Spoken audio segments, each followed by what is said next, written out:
क्रियात्मक व्याख्या था। तो देखो, जब क्षार का वर्णन किया था तो उन्होंने बोल दिया शस्त्र अणुशस्त्रेभ्यः श्रेष्ठः क्षारः प्रधानतमः। शस्त्र हो चाहे अणुशस्त्र हो, दोनों में से प्रधान क्या है? नहीं, यूट्यूब पर नहीं है। संडे को क्लास हमारी यही रेगुलर क्लास है, यूट्यूब पर पूरे दिन बंद रहेगा। माइक की कुछ प्रॉब्लम है, उसमें वॉइस शिफ्ट नहीं ले पा रहे हैं, है ना? यही क्लास हमारी कंटिन्यू रहेगी कल, पुरुषों संहिता के लिए 8 बजे, ठीक है? दिवाली में छुट्टी हो गई थी इसलिए। तो वहाँ पे हमने शस्त्र और अणुशस्त्र दोनों में से श्रेष्ठ पढ़ा था किसको? क्षार को। और चरक संहिता में हमने पढ़ा था अणुशस्त्र में श्रेष्ठ क्या होता है? जलौका। ये चीज पढ़ा था। और यहाँ पे क्या लिखा है? क्षाराद अग्नि बलियान, मतलब क्षार से भी ज्यादा श्रेष्ठ क्या है? अग्नि कर्म। तो जहाँ पर जिस टॉपिक का वर्णन करते हैं उसको प्रधान बता देते हैं ना। तो क्या प्रधान होता है? क्षार से अग्नि कर्म को श्रेष्ठ बताया हुआ है।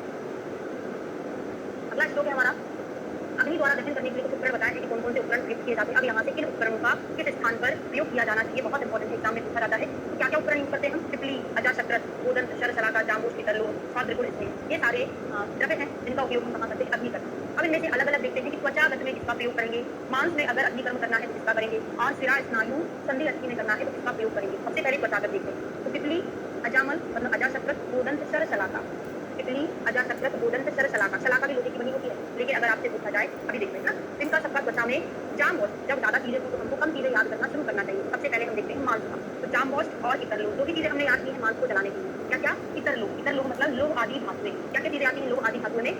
सोना, चांदी, तांबा आदि लोह धातुएं और जामवंत, जिसका मांस में कहा जाता है। मांस के दो अक्षर है ना, मांस।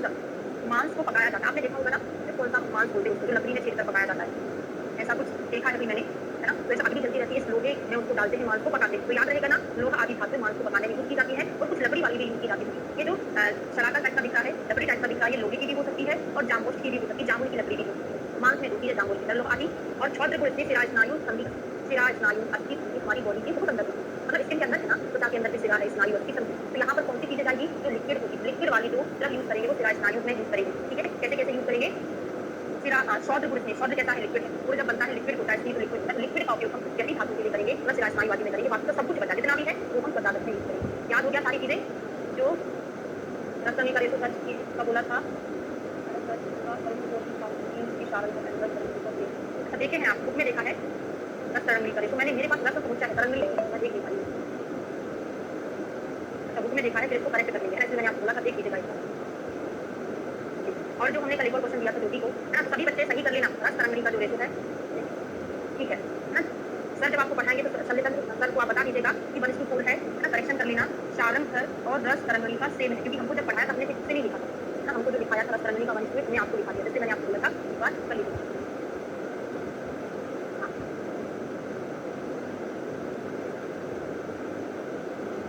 ठीक है ना, सागर कुमार, ठीक है, अपने जो पढ़ा था रस तरंगणी का 1:8 वो नहीं करना है, अभी शारंग रस तरंगणी का सेम है।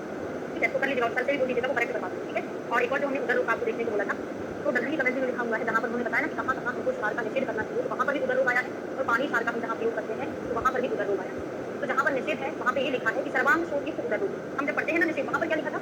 सर्वांग शोध, फिर कॉमा, फिर उदर रोग लिखा था। उसका मीनिंग ऐसा नहीं समझना, उसका मीनिंग ये समझना है कि सर्वांग शोध युक्त उदर रोग में क्षार का प्रयोग नहीं कर सकते, बाकी के सारे उदर रोग में क्षार का प्रयोग कर सकते हैं। ये चीज लिख लो, है ना? क्वेश्चन पूछा जा सकता है रीजनिंग में, मतलब रीजनिंग क्या ऐसे पूछा जा सकता है कि उदर रोग में क्षार का प्रयोग कर सकते हैं कि नहीं कर सकते, लेकिन अगर सर्वांग शोध युक्त उदर रोग होगा वहाँ पर हम क्षार का प्रयोग नहीं करेंगे। ठीक है ना? तो अभी क्लियर हो गया है कि रस तरंगनी का भी 1:4 है ना, हम करेक्ट करवा लेंगे ना सब्जेक्ट के नीचे। ठीक है, चलिए आगे बढ़ चले।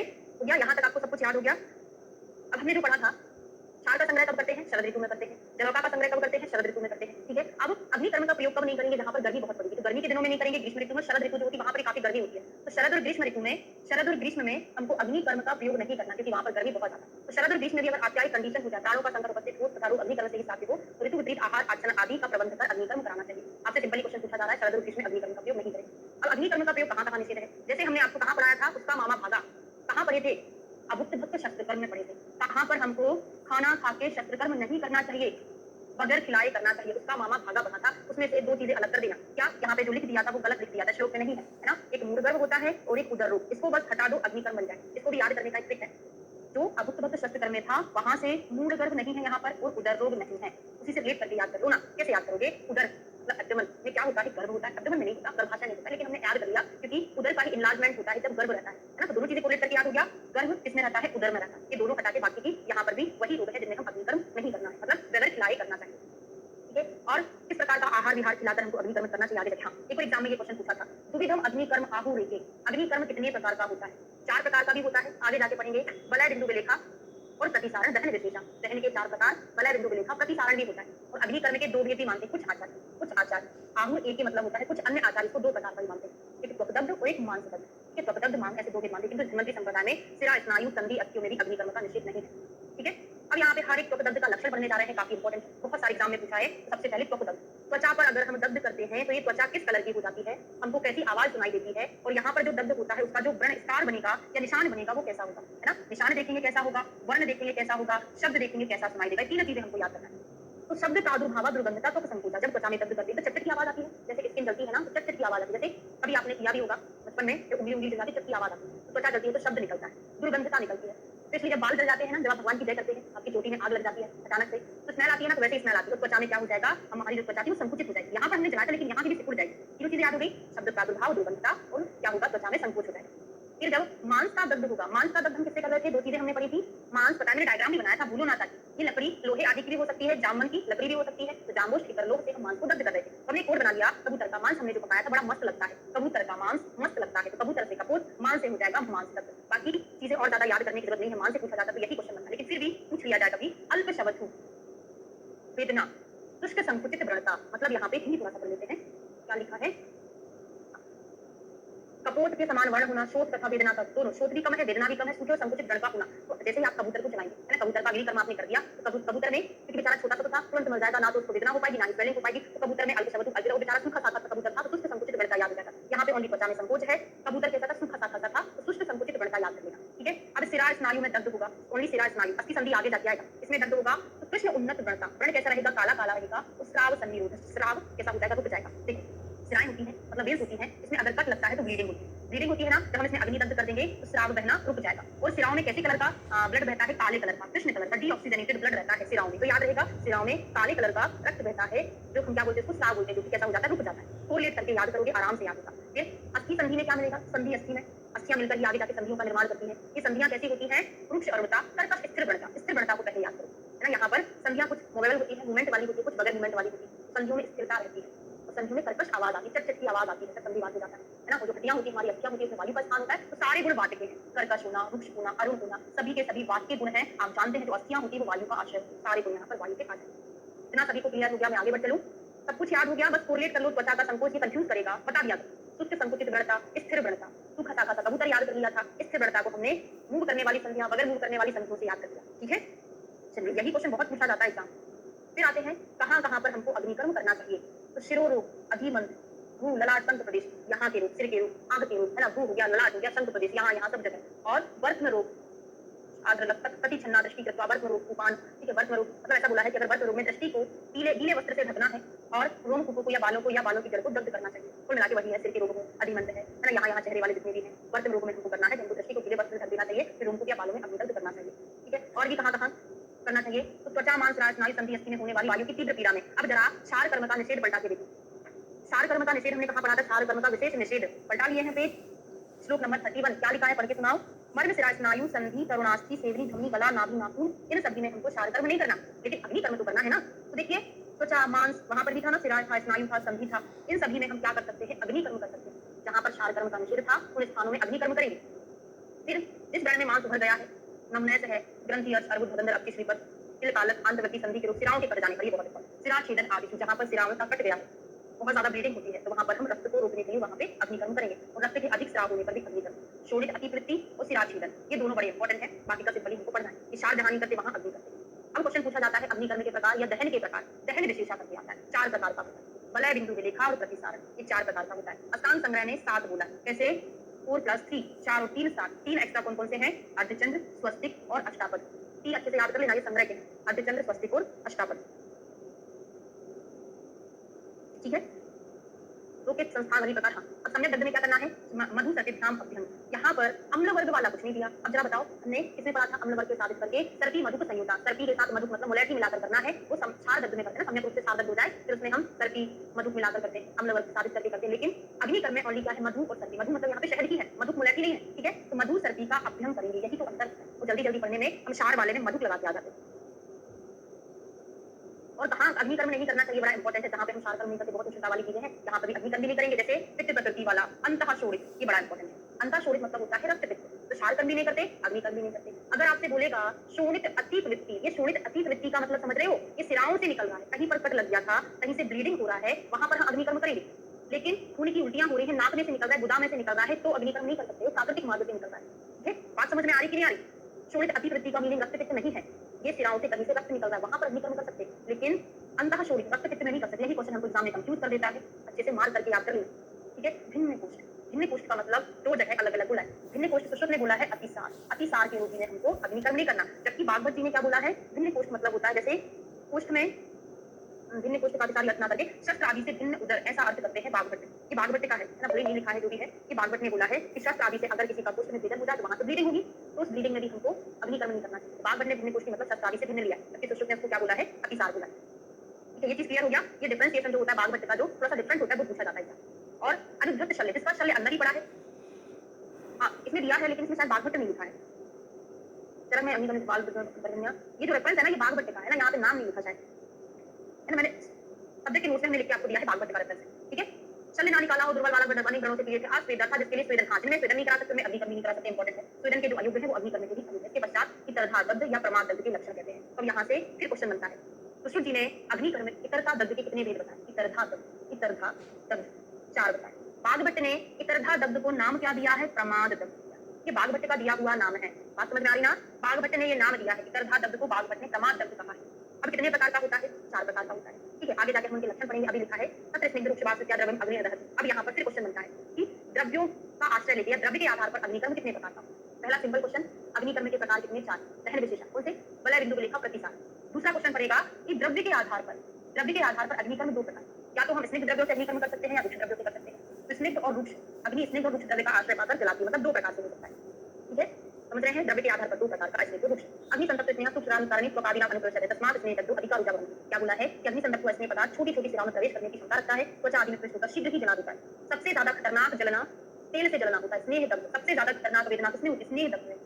रोटी की भाप लग जाती है तब भी बहुत खतरनाक वेदना होती है, लड़कियों को ज्यादा पता होगा, है ना। लेकिन स्नेह दग्ध से ज्यादा वेदना नहीं होती है, स्नेह दग्ध जो है सबसे ज्यादा डेंजरस होता है। ठीक है, क्या क्या क्वेश्चन पूछा जाएगा यहाँ से, द्रव्य के आधार पर स्नेह प्रकार, और दूसरा सबसे ज्यादा जो दग्ध है कौन सा होता है, स्नेह दग्ध में रुझान होती है। तीसरा बनेगा इतरधा दग्ध किसने बोला है, सुश्रुत ने बोला है। कितने प्रकार है, आगे जाके पढ़ेंगे, 4 प्रकार। चौथा क्वेश्चन बनता है इतरधा दग्ध को प्रमाद दग्ध किसने बोला है, बागवत ने बोला है।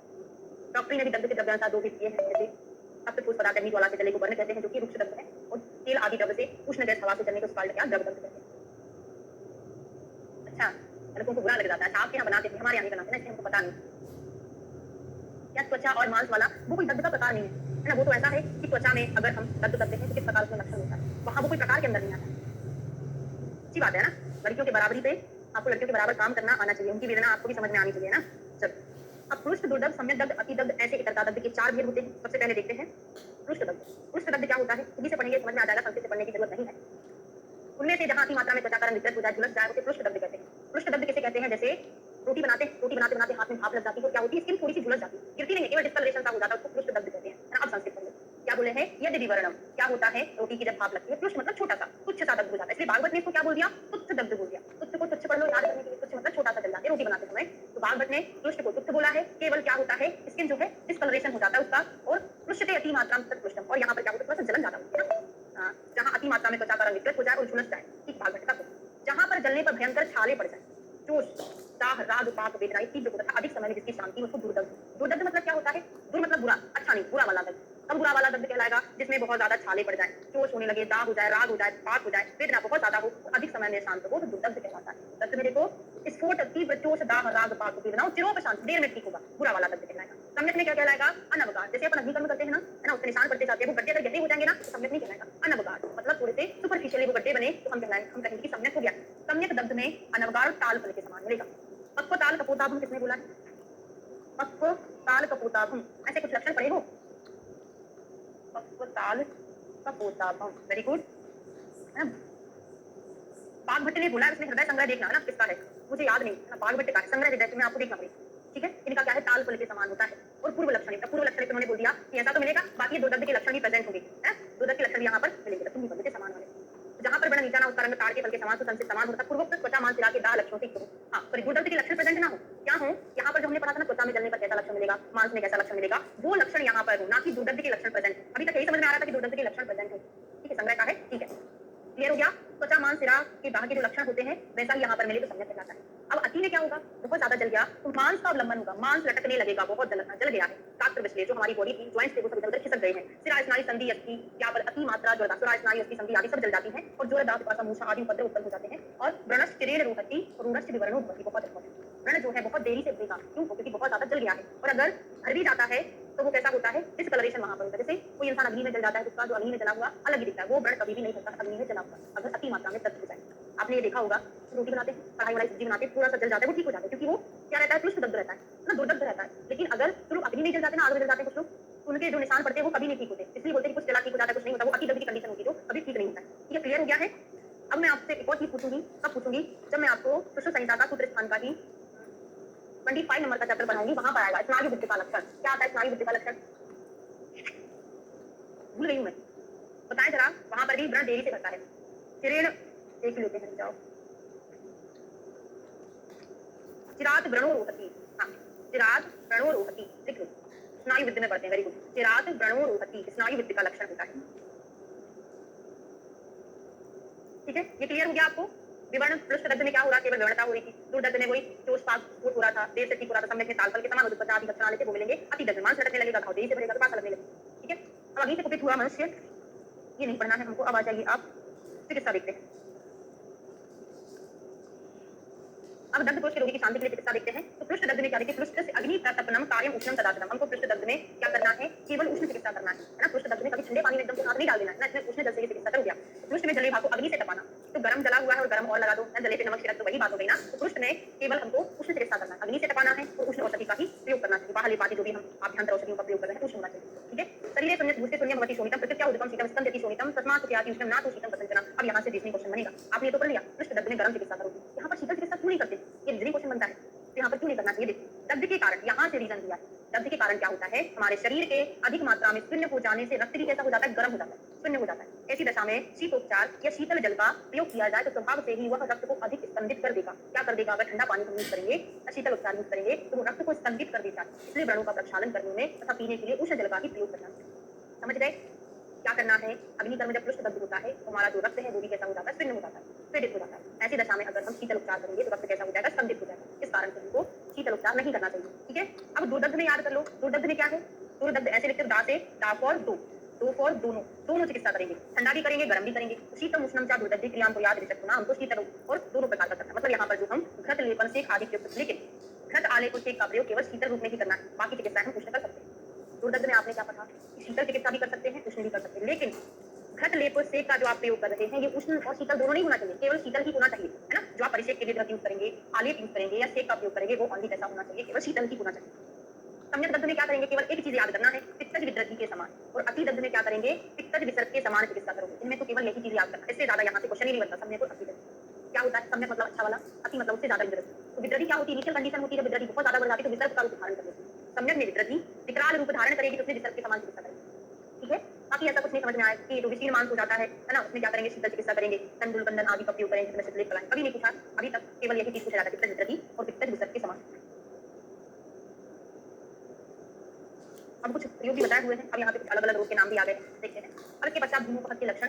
धूमोपहत में क्या क्या लक्षण मिलते हैं? स्वसती शौची चात्यर्थम अत्याधमट्टी कास्ते चक्षुषो परिदाहम रागश्च प्रचाय। क्या? श्वास में कठिनाई, बार बार छींको का आना। अच्छा, इंटरेस्टिंग है, चलो अच्छी बात। पेट पर जोर का अफरा हो जाता है, मतलब क्या है?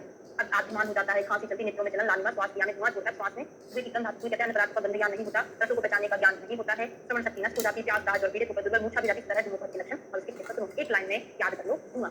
जैसे नई नवेली दुल्हन है, श्रृंगार करके जाती है, क्या करती है वो? श्रृंगार करती है और उसको कोई धुएं में बिठा दे, श्रृंगार कैसा हो जाएगा? उसका नष्ट हो जाएगा। क्वेश्चन क्या बनता है? धूमोपहत में कौन कौन सी इंद्रियां नष्ट हो जाती हैं? श्राप और श्रवण इंद्रिय, ताप और गंध मतलब घ्राण इंद्रिय, राप और रसन इंद्रिय, श्रवण गंध और रस का ज्ञान नष्ट हो जाता है। मेरे मेकअप खराब हो जाएगा ना, श्रृंगार नष्ट हो जाता है। अब अगर कोई व्यक्ति धूम में बैठा है, धूमोपहत मतलब वही है, क्या होता है? एस्फिक्सिएशन मतलब क्या? जहरीली गैसें जिसमें लिया है उसके अंदर वो चला गया है, उसको धूमोपहत कहते हैं, मतलब जहरीली गैसों का असर। तो धुएं में जाके क्या होता है? सांस नहीं ले पाता, बार बार उसको छींके आती है ना। पेट में अगर गैस बन जाएगी, गैस भर जाएगी तो ऐसा लगता है पेट फूल गया है। नेत्रों में जो गैस रहेगी ना, जैसे भोपाल में गैस रिसा हुआ था 1984, पेट हुआ था, आंखों में जलन, श्वास क्रिया में धुआं छोड़ता है ना, ये सारे लक्षण मिलते हैं। ये हाँ बिल्कुल, प्रीवियस ने श्रृंगार यहाँ बताया था और एक श्रृंगार बताया था। क्या बताया था? श्रृंगार कहाँ आता है? वो दुष्ट प्रतिशय में आता है ना। श्रृंगार वहां पर इधर दुष्ट लिख लो ना, दुष्ट ईर्ष्या, वहां पे श्रा फॉर श्रवण, का फॉर गंध, वहां पे रस की जगह क्या हो जाता है, दृष्टि हो जाता है, रस की जगह दृष्टि हो जाता है ना, दृष्टि में दिखाई नहीं देता, यहाँ पे दिखाई तो देता है, ठीक है, वहां पे अकेला श्रृंगार हो जाता है। अब चिकित्सा क्या करना है, धूमो मत वाले में दो चीजें बस अंडरलाइन कर लो, ज्यादा याद नहीं करना है, वमन करा दो और मधुर लवण अम्ल और कटु रस प्रधान द्रव्यों के स्वरस या क्वाथ द्वारा कवल ग्रह कराने से विभिन्न इंद्रियों के अर्थ मतलब ठीक है, वमन कराना है और इन रसों का प्रयोग कराना है, किस फॉर्म में कराना है, क्वाथ और कवल ग्रह आदि करा देना चाहिए। और क्या कर सकते हो, शिरोवेचन कर सकते हैं, ठीक है, और क्या करना है, लघु स्नेह आहार का सेवन करना, पॉइंटेड बस याद करना है, बीच कटना गलत थोड़ी याद नहीं करना है। तो ये भी कई बार एग्जाम में पूछे क्वेश्चन है, उष्ण वायु मतलब लू लग जाती है ना गर्मी के दिनों में, अगर हम बाहर निकलते हैं तो लू लग जाती है, मतलब गर्म हवा लग जाती है, उसको हम उष्ण वात बोलते हैं ना, और तेज धूप से उष्णवात आतप दग्ध, उष्णवात और आतप मतलब धूप से अगर कोई व्यक्ति दग्ध हुआ है तो सदा शीत उपचार करना चाहिए। तो जब लू लगती है, हमारे यहाँ करते, पता नहीं आप लोगों के यहाँ करते कि नहीं करते, है ना, एक जिसको लू लगती है उसको एकदम सीधा लेटा दिया, फिर एक टॉवल वगैरह बड़ा वाला गीला करके ठंडा रहता है। क्यों मैं बता रही हूँ, ताकि याद हो जाए, करते भी है ऐसा, ठंडा हो जाए तो उसको यहाँ सिर से लेके पूरा नीचे तक उस टॉवल को ऐसे उतारते हैं, बार-बार ऐसे करते हैं, आपके यहाँ, हमारे यहाँ भी करते हैं। हाँ, जैसे टॉवल को बार-बार ऐसे कर दिए तो उससे क्या लू निकल जाती है, तो याद रहेगा भाई, करते भी है ऐसा, उष्ण वायु और आतप से दग्ध होने पर शीत उपचार करना चाहिए। क्यों हमने ऐसे याद कराया, क्योंकि अभी एक और आने वाला है, शीत वर्षा अनिल दग्ध, मतलब अत्यधिक ठंडी वर्षा और अधिक ठंडी वायु से दग्ध रोगी में स्निग्ध उष्ण उपचार करना। अब देखिए यहाँ पर तो सब कुछ ठंडा ठंडा है ना, तो गर्म चिकित्सा करोगे, यहाँ पे सब कुछ गरम गरम था तो ठंडी चिकित्सा करोगे, है ना। अब यहाँ पे गर्म के साथ साथ स्निग्ध भी करना, क्योंकि आपको पता है शीत वर्षा अनिल दग्ध, वायु जब प्रकोपित होता है, ठंडी जब होती है बहुत रुष्टा होती है, वायुमंडल में बहुत रुष्टा होती है, रुष्टा को शांत करने के लिए स्निग्ध करेंगे और उष्णता की वायु को शांत करेंगे, तो यहाँ पर स्निग्ध और उष्ण दोनों को क्या करेंगे। अच्छा, दो बार मैसेज दिख रहा है, पता नहीं, ठीक है, आपके मोबाइल में कुछ गड़बड़ी होगी, हमको तो एक ही बार दिख रहा है, ठीक है। फिर देखते हैं, अगला है अति तेज नासी कथंचना इंद्रवज्रावली दत्ते जीवती प्रतिकार स्नेह अभ्यंग परिषेका प्रदेह से आवश्यक। जैसे अति तेज मतलब इंद्रवज्र, जब बिजली गिरती है विद्युतपात होता है, दग्ध रोगी की किसी भी प्रकार से सिद्धि मतलब चिकित्सा लाभ नहीं होता। जैसे बिजली गिरती है, बहुत सारे लोगों को बिजली गिर जाती है, तुरंत उनकी डेथ हो जाती है, इसलिए बोला जिनकी चिकित्सा अगर फिर भी जीवित अवस्था में हो तो उसमें हम क्या करेंगे, इसमें अभ्यंग परिषेक प्रदेह आदि का प्रयोग करेंगे। फिर से रिवीजन कर लो, उष्णवात पातक मतलब गर्म वायु धूप लू लग जाती ठंडी चिकित्सा, शीत वर्षा कुछ ठंडा ठंडा है उष्ण स्निग्ध चिकित्सा, ठीक है। और इंद्र वज्रपात जब होता है, व्यक्ति वैसे तो जीवित नहीं रहता, अगर जीवित रह भी जाए तो उसमें अभ्यंग परिषेक आदि का प्रयोग करेंगे। इस प्रकार से हमारा ये चैप्टर कंप्लीट होता है। हाँ, फोन में ही कुछ प्रॉब्लम होगी, न करने का बहाना चाहिए। 30 नंबर का चैप्टर है, जल का प्रयोग कहाँ करते हैं, तो नृप आठ जवाल परम सुकुमार की विधि बोलते हैं। परम सुकुमार मतलब क्या होता है, बहुत ज्यादा जो सॉफ्ट नेचर वाले लोग हैं उनमें इसका प्रयोग कर सकते हैं। जैसे राजा लोग बड़े डरपोक टाइप के होते हैं, है ना, बहुत सुकुमार होते हैं, आठ पैसे वाले लोग, बालक है, स्थावर मतलब व्रत है, भीरु मतलब डरपोक, दुर्बल, नारी, सुकुमार, अनुग्रहात्मक। सबसे ज्यादा इंपॉर्टेंट क्वेश्चन क्या बनता है, परम सुकुमार। परम सुकुमार मतलब बहुत ज्यादा जो सॉफ्ट नेचर के कोमल देह वाले हैं, उनमें अगर हमको रक्त मोक्षण करना है तो इनका प्रयोग करना चाहिए। जलोका, अब सुकुमार लोग क्या होते हैं, जलोका को देखते ही डर जाते हैं, ये जलोका हमारे चेहरे पे हमारे हाथ पे लगेगी तो काट देगी, तो उनको जलोका से भी डर लगता होगा, है ना। फिर भी यहाँ पे बोला है परम सुकुमार की विधि। तो प्रच्छान शस्त्र द्वारा सिराबीज का रक्त निकालना कष्टदायी है, शंग अलावु या कपिंग ग्लास द्वारा निकालना साधारण सुकुमार की विधि, तो जलोका द्वारा रक्त क्या है, परम सुकुमार। सब्जेक्ट के नोट्स में स्पेशली चरका, सुश्रुत का, बालपट का दिक्कत में दिया हुआ है, एक चार्ट मेंशन है ना, उसमें पूरा लिखा है कि परम सुकुमार की विधि कौन है, सुकुमार की विधि कौन है, वात पित्त पुष्टि में किसका प्रयोग करते हैं, त्वचागत में किसका करते हैं, है ना, वो सारा डिटेल वहां से पढ़ना, बड़ा इंपॉर्टेंट चार्ट है। तो हमने पूरे की जो बुक आती है ना उसमें बना हुआ था, वो पंचकर्मा की स्पेशली बहुत मोटी सी बुक रहती है, उससे बना है, उसमें से जरूर पढ़ना। अच्छा, आपने आज जलोका की प्रैक्टिस की थी, लगानी या लगाई थी, ठीक है, अच्छे से और डिटेल पढ़ ना।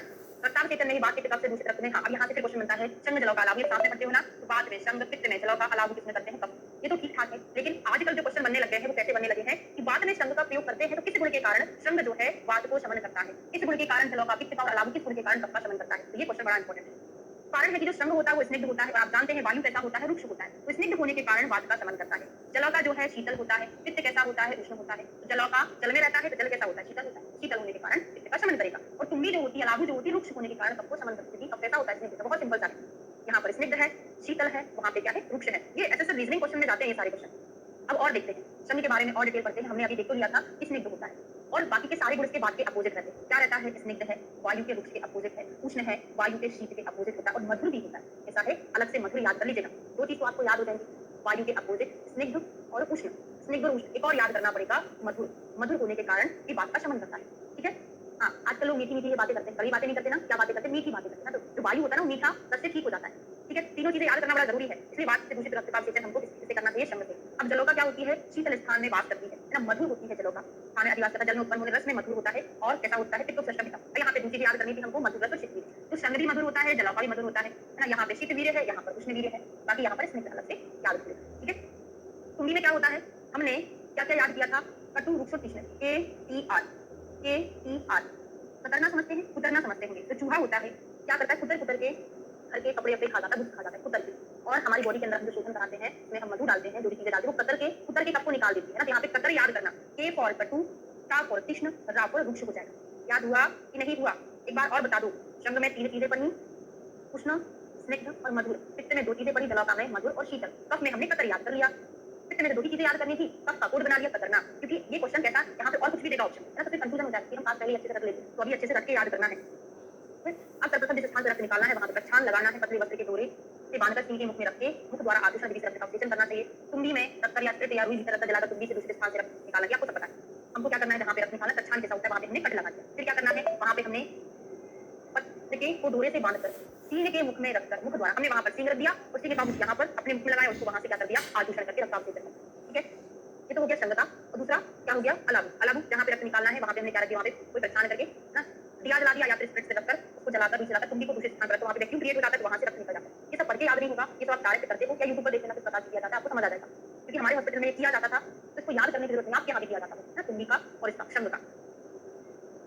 अब देखते हैं जलौका। जलौका का बड़ा विस्तार से वर्णन किया है। तो जला माँ सा मायु ऋति जलायु का, जल का जिसका आवास या रहना या आयु जो है जिनका, उन्हें जलायु का कहते हैं, अथवा जल ही ओप निवास स्थान है, को क्या कहते हैं, जलौका कहते हैं। अब ये तो मैंने प्रीवियस ईयर में मुझे लगता है बहुत बार बताया है, जलौका कितने प्रकार की होती है।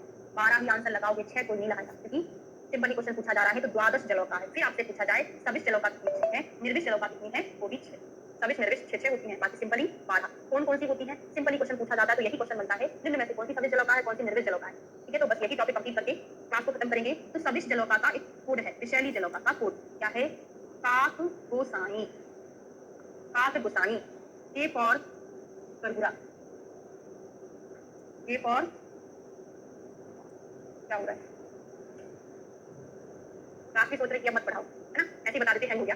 के फॉर करगुरा, ए फॉर, हाँ आ गया करगुरा, ए फॉर अलगर्दा, के फॉर कृष्णा, गो फॉर गोचंदना, सा फॉर सामुद्रिका, ई फॉर इंद्रायुथा। अब आप बोलोगे मैडम यहाँ पे सा फॉर सामुद्रिका और सा फॉर सावरिका भी तो आ सकता है, कंफ्यूजन हो जाएगा। तो जो सावरिका होती है उसका प्रयोग हम पशुओं से दूषित रक्त को निकालने में प्रयोग करते हैं। अगर सावरिका को इधर रख देंगे वैशाली में, सविश में रख देंगे, पशुओं में लगाएंगे तो पशु मर जाएंगे ना, सावरिका जो है वो वैशाली में।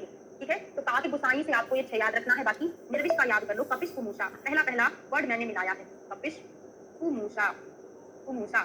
सा से कपिला, टी से पिंगला, बड़ा इंटरेस्टिंग टॉपिक है, बहुत मजा आने वाला है।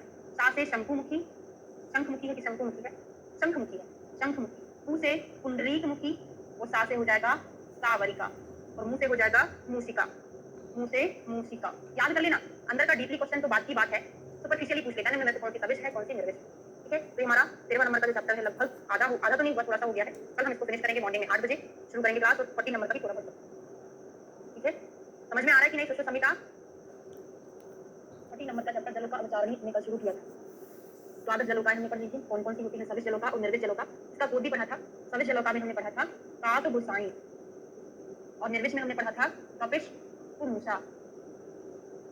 रिकॉर्डिंग क्या था, कृष्णा अलगर्दा करगुरा, गोचंदना सामुद्रिका, इंद्रायुधा, कपिला पिंगला, शंखमुखी पुंडरीक मुखी मूसिका और सावरिका। ठीक है, यहाँ तक हमने कल पढ़ लिया था।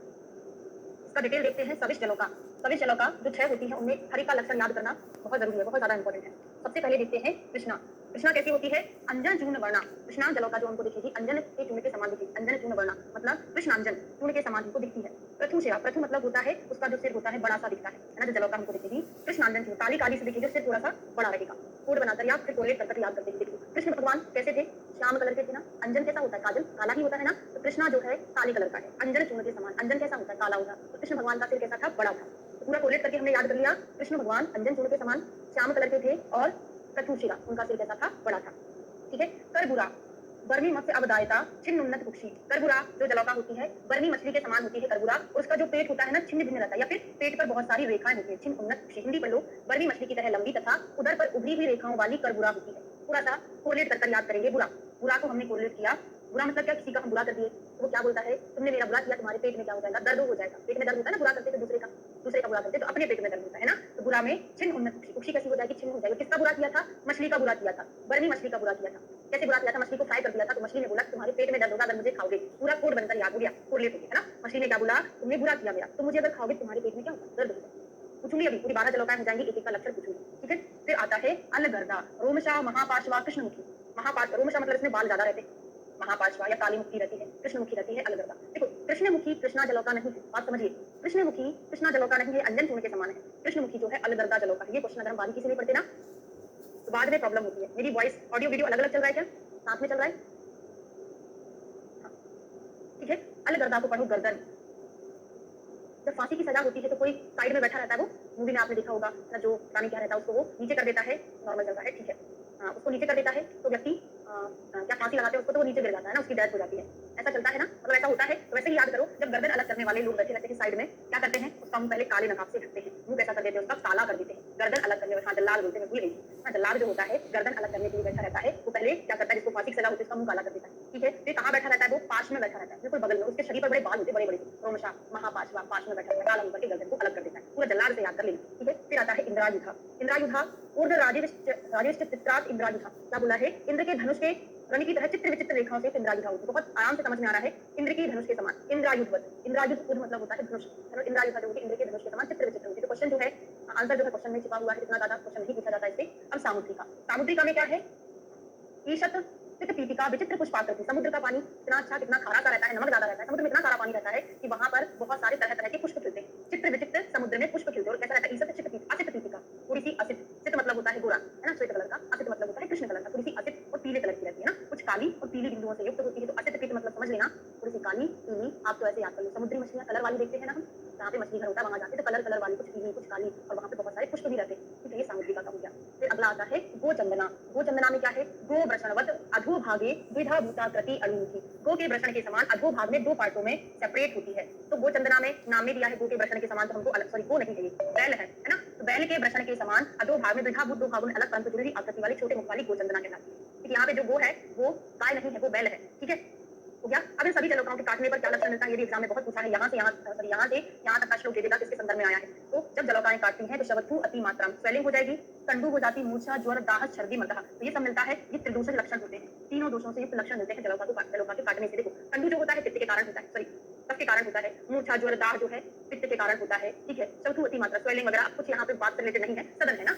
बात से रिलेटेड क्या है, सदन, सदन जो है बात के कारण होता है, तीनों दोषों से लक्षण यहाँ पर मिलते हैं, ठीक है। वैसे जलोका काटने से पहले हो जाती है, खुजली होती है ना, किसी को बुखार आ जाता है, मूर्छा होती है, त्रिदोष लक्षण यहाँ पर पाए जाते हैं। तत्र महागदा, फिर क्या है, तत्र महागदा, हाँ पान लेपन, जब जलोका का प्रयोग कर रहे हैं, इसके दर्शन में आप किसका प्रयोग करते हैं, तो ये सारे लक्षण मिलते हैं। ऐसी स्थिति में महागद नामक औषधि को पीने, आलेप करने, नशा आदि करने, तृप्त करना चाहिए। क्वेश्चन ही पूछा जाता है महागद औषधि का प्रयोग कब करते हैं, कल्प स्थान में दिया पड़ेगी। जलोका के दंश में हम महागद औषधि का प्रयोग करते हैं, किस फॉर्म में करते हैं, पीने के फॉर्म में, आलेप और नशे के फॉर्म में करते हैं। इंद्रायुधा नामक जलोका, इंद्रायुधा नामक जलोका से काटा हुआ रोगी असाधुता, बहुत इंपॉर्टेंट है। इंद्रायुधा एक जलोका है, सभी जलोका है, अगर इसका दंश अगर किसी व्यक्ति में हो जाए तो इसकी चिकित्सा करने से वो जीवित नहीं रहेगा। इस प्रकार इन विशिष्ट जलोकाओं का इनकी चिकित्सा का व्याख्यान कर दिया है। अब आगे जाके देखते हैं विष रहित जलोका। तो क्या क्या पढ़ा था हमने, कपिश, मूषा, कपिला, पिंगला, शंकुमुखी, मूषिका, पुंडरीकमुखी, सावरिका, कहीं कहीं शंकुमुखी लिखा, कहीं कहीं शंकुमुखी है, शंकुमुखी की याद करना। तत्र सबसे पहले देखते हैं कपिला, कैसा है, मनः शिला रंजिताभ्यम पार्श्वाभ्याम पृष्ठे स्निग्धम स्निग्ध मुद्ग वर्णा कपिला। कपिला, कपिल कॉमेडी नाइट्स का जो कपिल है वो कैसा था, पहले बहुत छोटा आदमी था, है ना, मतलब गरीब था, उसके बाद की स्टोरी पढ़ना, बहुत मोटिवेशनल स्टोरी है, स्टोरी मतलब उसकी खुद की आत्मकथा, बहुत गरीब था पहले, तो उसने धीरे धीरे करके इतना बड़ा आदमी बन गया ना। जब वो गरीब था तो क्या खाता था, मूंग की दाल की खिचड़ी खाता था, पूरा कोड बनकर याद हो रहा है। ये मुद्ग वर्णा एक जगह और आएगा, लेकिन यहाँ पर स्निग्ध मुद्ग वर्णा है, थोड़ा सा स्निग्ध भी रहती है तो मूंग के समान भी रहती है ना। तो मनहा शिला, कपिल ने अपना मन एकदम शिला के समान कठोर कर लिया था कि मुझे बड़ा आदमी बनना है, मनहा शिला रंजिता। अब यहाँ पर एक्चुअल में क्या है, इसमें मना शिला के पीले रंग से रंगे हुए पार्श्व वाली पीठ पर स्निग्ध होती, मूंग के समान रंग वाली कपिला होती है। हमने पढ़ी है, हमने पढ़ी हुई है ना, बस इतना याद कर लेना कि मन को शिला के समान उसने कठोर किया था, मूंग की दाल की खिचड़ी खाता था और वो स्निग्ध था, मतलब बहुत ज्यादा सख्त नेचर का था, स्निग्ध था, ठीक है। अब पिंगला, पिंगला पढ़ते हैं, किंचित रक्ता दत्त काया पिंगला आशुगामी, केवल यही क्वेश्चन पूछा जाता है। पिंगला जो होता है पीला नहीं होता, थोड़ा सा लाल कलर की होती है, पिंगला पीली नहीं होती, थोड़ी सी लाल कलर की, आशुगामी बस पूछा जाता है, आशुगामी मतलब जल्दी जल्दी चलने वाली, ठीक है। और शीघ्र पीने वाली कौन सी होती है, शंकुमुखी होती है। दोनों बड़ा कंफ्यूजन होता है, तो याद कर लेते हैं कोड बना के, पिंगला को पढ़ लो गला, गला, गला से पढ़ लो गली, गलियों में हम क्या करते हैं, दौड़ते भागते हैं ना, छोटे बच्चे गलियों में दौड़ते भागते हैं, बहुत जल्दी जल्दी दौड़ते हैं, तो आशुगामी गली वाला है, पिंगला है, ठीक है। और शीघ्र पीने वाली, जल्दी जल्दी रक्त पीने वाली वो क्या है, शंकुमुखी है। यकृत वर्णा शीघ्र पायनी दीर्घ तीक्ष्णमुखी शंकुमुखी, तो देखो शंख थोड़ा सा इस टाइप का बना दो कि आकृति किसकी हो गई, यकृत की, लीवर की आकृति हो जाती है ना, तो लीवर की आकृति की होती है शंकुमुखी। शंख ऐसे ही है, लीवर भी ऐसा ही है। लीवर में क्या होता है, यकृत में क्या होता है, रक्त बनता है, तो रक्त को पीने वाली होगी ना, तो याद रहेगा इसका मुंह कैसा होता है, बड़ा तीक्ष्ण सा होता है, जल्दी जल्दी पीती है, यकृत के समान होती है, यकृत वर्णा शीघ्र पायनी, ये तो तीक्ष्णमुखी होती है। फिर मूषिका, मूषक चूहा, कहीं मर जाता है तो बहुत खतरनाक गंध आती है, तो अनिष्ट गंधा है ना, अनिष्ट गंधा मूषिका करती है। अब एक और आती है पुंडरीक मुखी, तो दो होती है, एक मुद्ग वर्णा कपिला होती है और एक पुंडरीक मुखी की कैसी होती है, मुद्ग वर्णा होती है। अगर क्वेश्चन मुद्ग वर्णा अकेला पूछा जा रहा है तो वो आंसर होगा। अगर आपसे पूछा जाएगा स्निग्ध मुद्ग वर्णा, मूल के साथ स्निग्धता नहीं जुड़ी है, वो स्निग्ध अलग टर्म है, ऐसा मत समझ लेना कि स्निग्ध मूल के समान, स्निग्ध अलग चीज है, मूल अलग चीज है। अगर इतना सेंटेंस दे रहा है तो आंसर एक ही होगा ना, केवल इतना दे रहा है मुद्ग वर्णा, तो आंसर हमारे दो हो जाएंगे, कपिला और पुंडरीक मुखी, ठीक है। पुंडरीक तुल्य वक्ता पुंडरीक मुखी। अब पुंडरीक में दो क्वेश्चन बनता है, पुंडरीक मुखी मूल के समान उसका मुख हो, पुंडरीक के समान वर्ण पुंडरीक के समान हो ही नहीं सकता ना, मतलब मुख के समान मुख नहीं होगा ना, मुंह के समान तो वर्ण ही होगा, क्योंकि यहाँ पर ही वर्ण था मुंह के समान, यहाँ पर भी, ठीक है।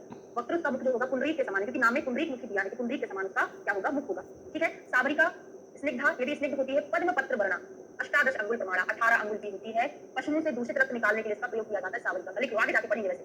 सावरिका का प्रयोग पशुओं से दूषित रक्त को निकालने के लिए किया जाता है, 18 अंगुल होता है। सावरिका, सावरिया मूवी देखी होगी, सावरिया रणवीर कपूर की मूवी थी, उसमें वो गुलाब के फूल की जगह कमल का फूल ले जाता था हीरोइन को देने के लिए, नहीं ले जाता था, लेकिन हमने याद कर लिया सावरिया में कमल के फूल के समान, पद्म पत्र वर्णा, कमल के पत्ते के समान वर्ण है, समझ रहे हो, पद्म पत्र वर्णा और स्निग्ध रहती है।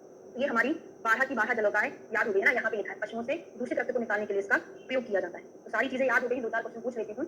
छिन्न उन्नत पुक्षी किसने बना था, रोमसा महापार्श्वा कृष्णमुखी, विचित्र पुष्पाकृति, बैल के अंडकोश के समान, स्निग्ध मुग्ध वर्णा, मुद्ग वर्णा, मना शिलारंजिता, अंजन चूर्ण वर्णा, विचित्र पुष्पाकृति। इतने क्वेश्चन मैंने पूछे, बन पा रहे हैं? हाँ, जल्दी जल्दी पूछ लिया है, ठीक है। आपने सुना, आपसे बन गए थे ना, समझ में आ रहा है जो हमने पढ़ा था, थोड़ा बहुत क्लिक हो रहा है कि नहीं हो रहा है? ओके, ठीक है। 30 नंबर का श्लोक है। ये जलोकाएं जो होती कहाँ पर इनका संग्रह किया जाता है, कहाँ से मिलती है?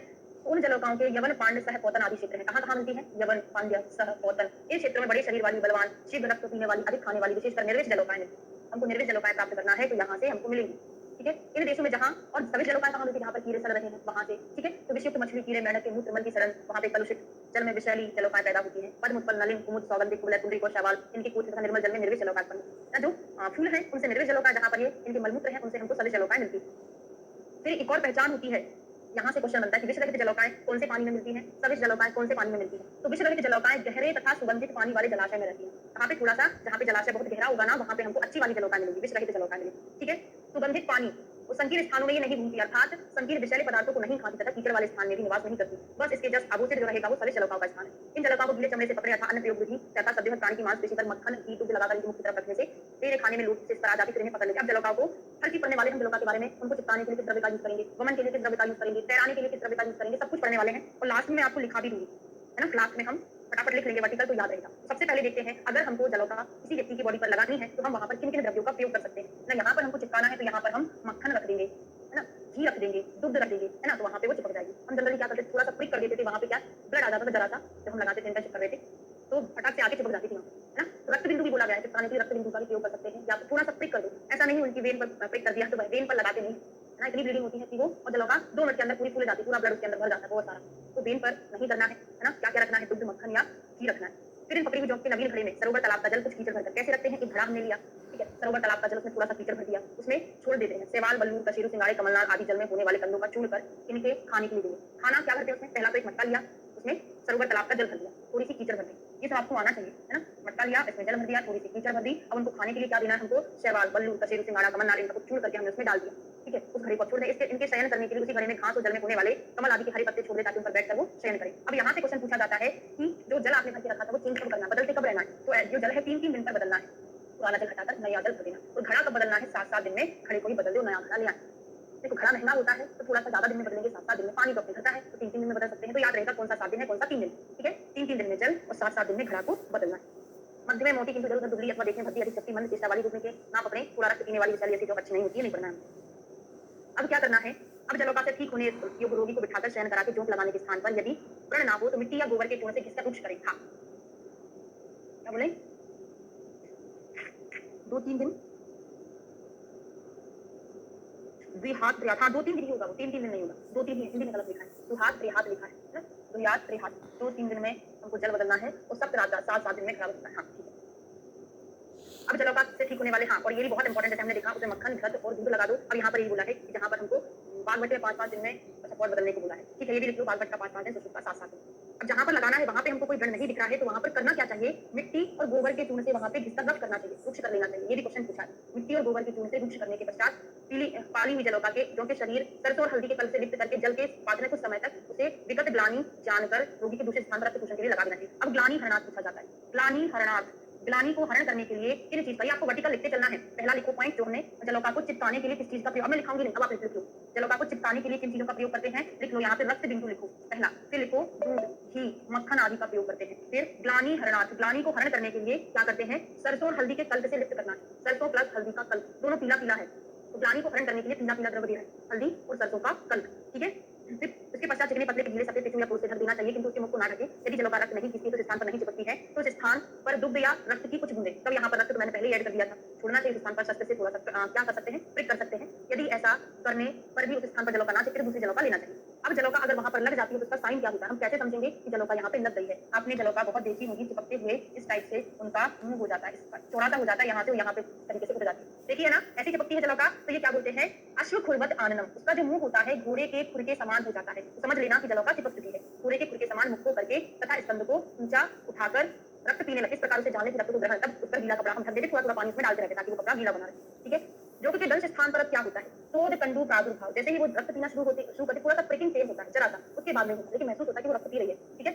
शोध कंडू प्रादुर्भाव, दंश स्थान पर पीड़ा और खुजली होने पर जानना चाहिए कि वह शुद्ध खून पी रही है। इस प्रकार शुद्ध खून ग्रहण करती है, हटा दे। हाँ, जब उसको हम लगाते हैं तो थोड़ा सा प्रिकिंग पेन होता है, उसके बाद वो ब्लड पीती है, कुछ भी नहीं होता। जब वो शुद्ध रक्त पीती है तब ये पेन होता है। सुई चुभने की सी पीड़ा और कंडू होने पर जानना चाहिए। आप कैसे समझेंगे कि जलोका शुद्ध रक्त पी रही है, कैसे समझोगे, जब शोध और कंडू होने लगेगा। ये थ्योरेटिकल है। प्रैक्टिकल अगर हम देखें तो क्या होता है, जब वो उसको लगाते हैं थोड़ा सा प्रिकिंग पेन होता है, उसके बाद कुछ भी नहीं होता, उसका पेट भर जाता है तो हम हटा देते हैं, ऐसा करते हैं जनरली। लेकिन थ्योरेटिकली क्या लिखा है, जब वो शुद्ध रक्त पीती है तब होता है शोध और कंडू। इस कंडीशन में हमको हटा देना कि अब जलोका शुद्ध रक्त पीने लगे। और कैसे हटाएंगे, अब वहीं पर लिखो, फिर से रिपीट करो। चिपकाने के लिए क्या कर रहे थे, हम दूध, दही, मक्खन रख दूंगी। ग्लानी हरण के लिए पीला पीला याद किया था, सरसों और हल्दी को यूज करते थे ग्लानी को हरण करने के लिए। अब जलोका को हटाने के लिए क्या यूज करते हैं हम लोग जनरली प्रैक्टिकली क्या करते हैं, उसमें हल्दी छिड़क देते हैं, जलोका अपना मुंह छोड़ देती है, ऐसे करते हैं ना। लेकिन वो नहीं करते, हल्दी हटाने के लिए करते ही नहीं है, क्या करते हैं, सेंधो लवण यूज करते हैं। आप लोगों के यहाँ पर क्या यूज करते हैं, हमारे यहाँ पर तो हल्दी यूज करते हैं हटाने के लिए, लेकिन शास्त्र में ये नहीं दिया है। सेंधा नमक कैसा होता है, थोड़ा सा खारा खारा सा होता है ना, उसको हम लगा देंगे, छिड़क देंगे तो जलोका वहां से रक्त पीना छोड़ देंगे।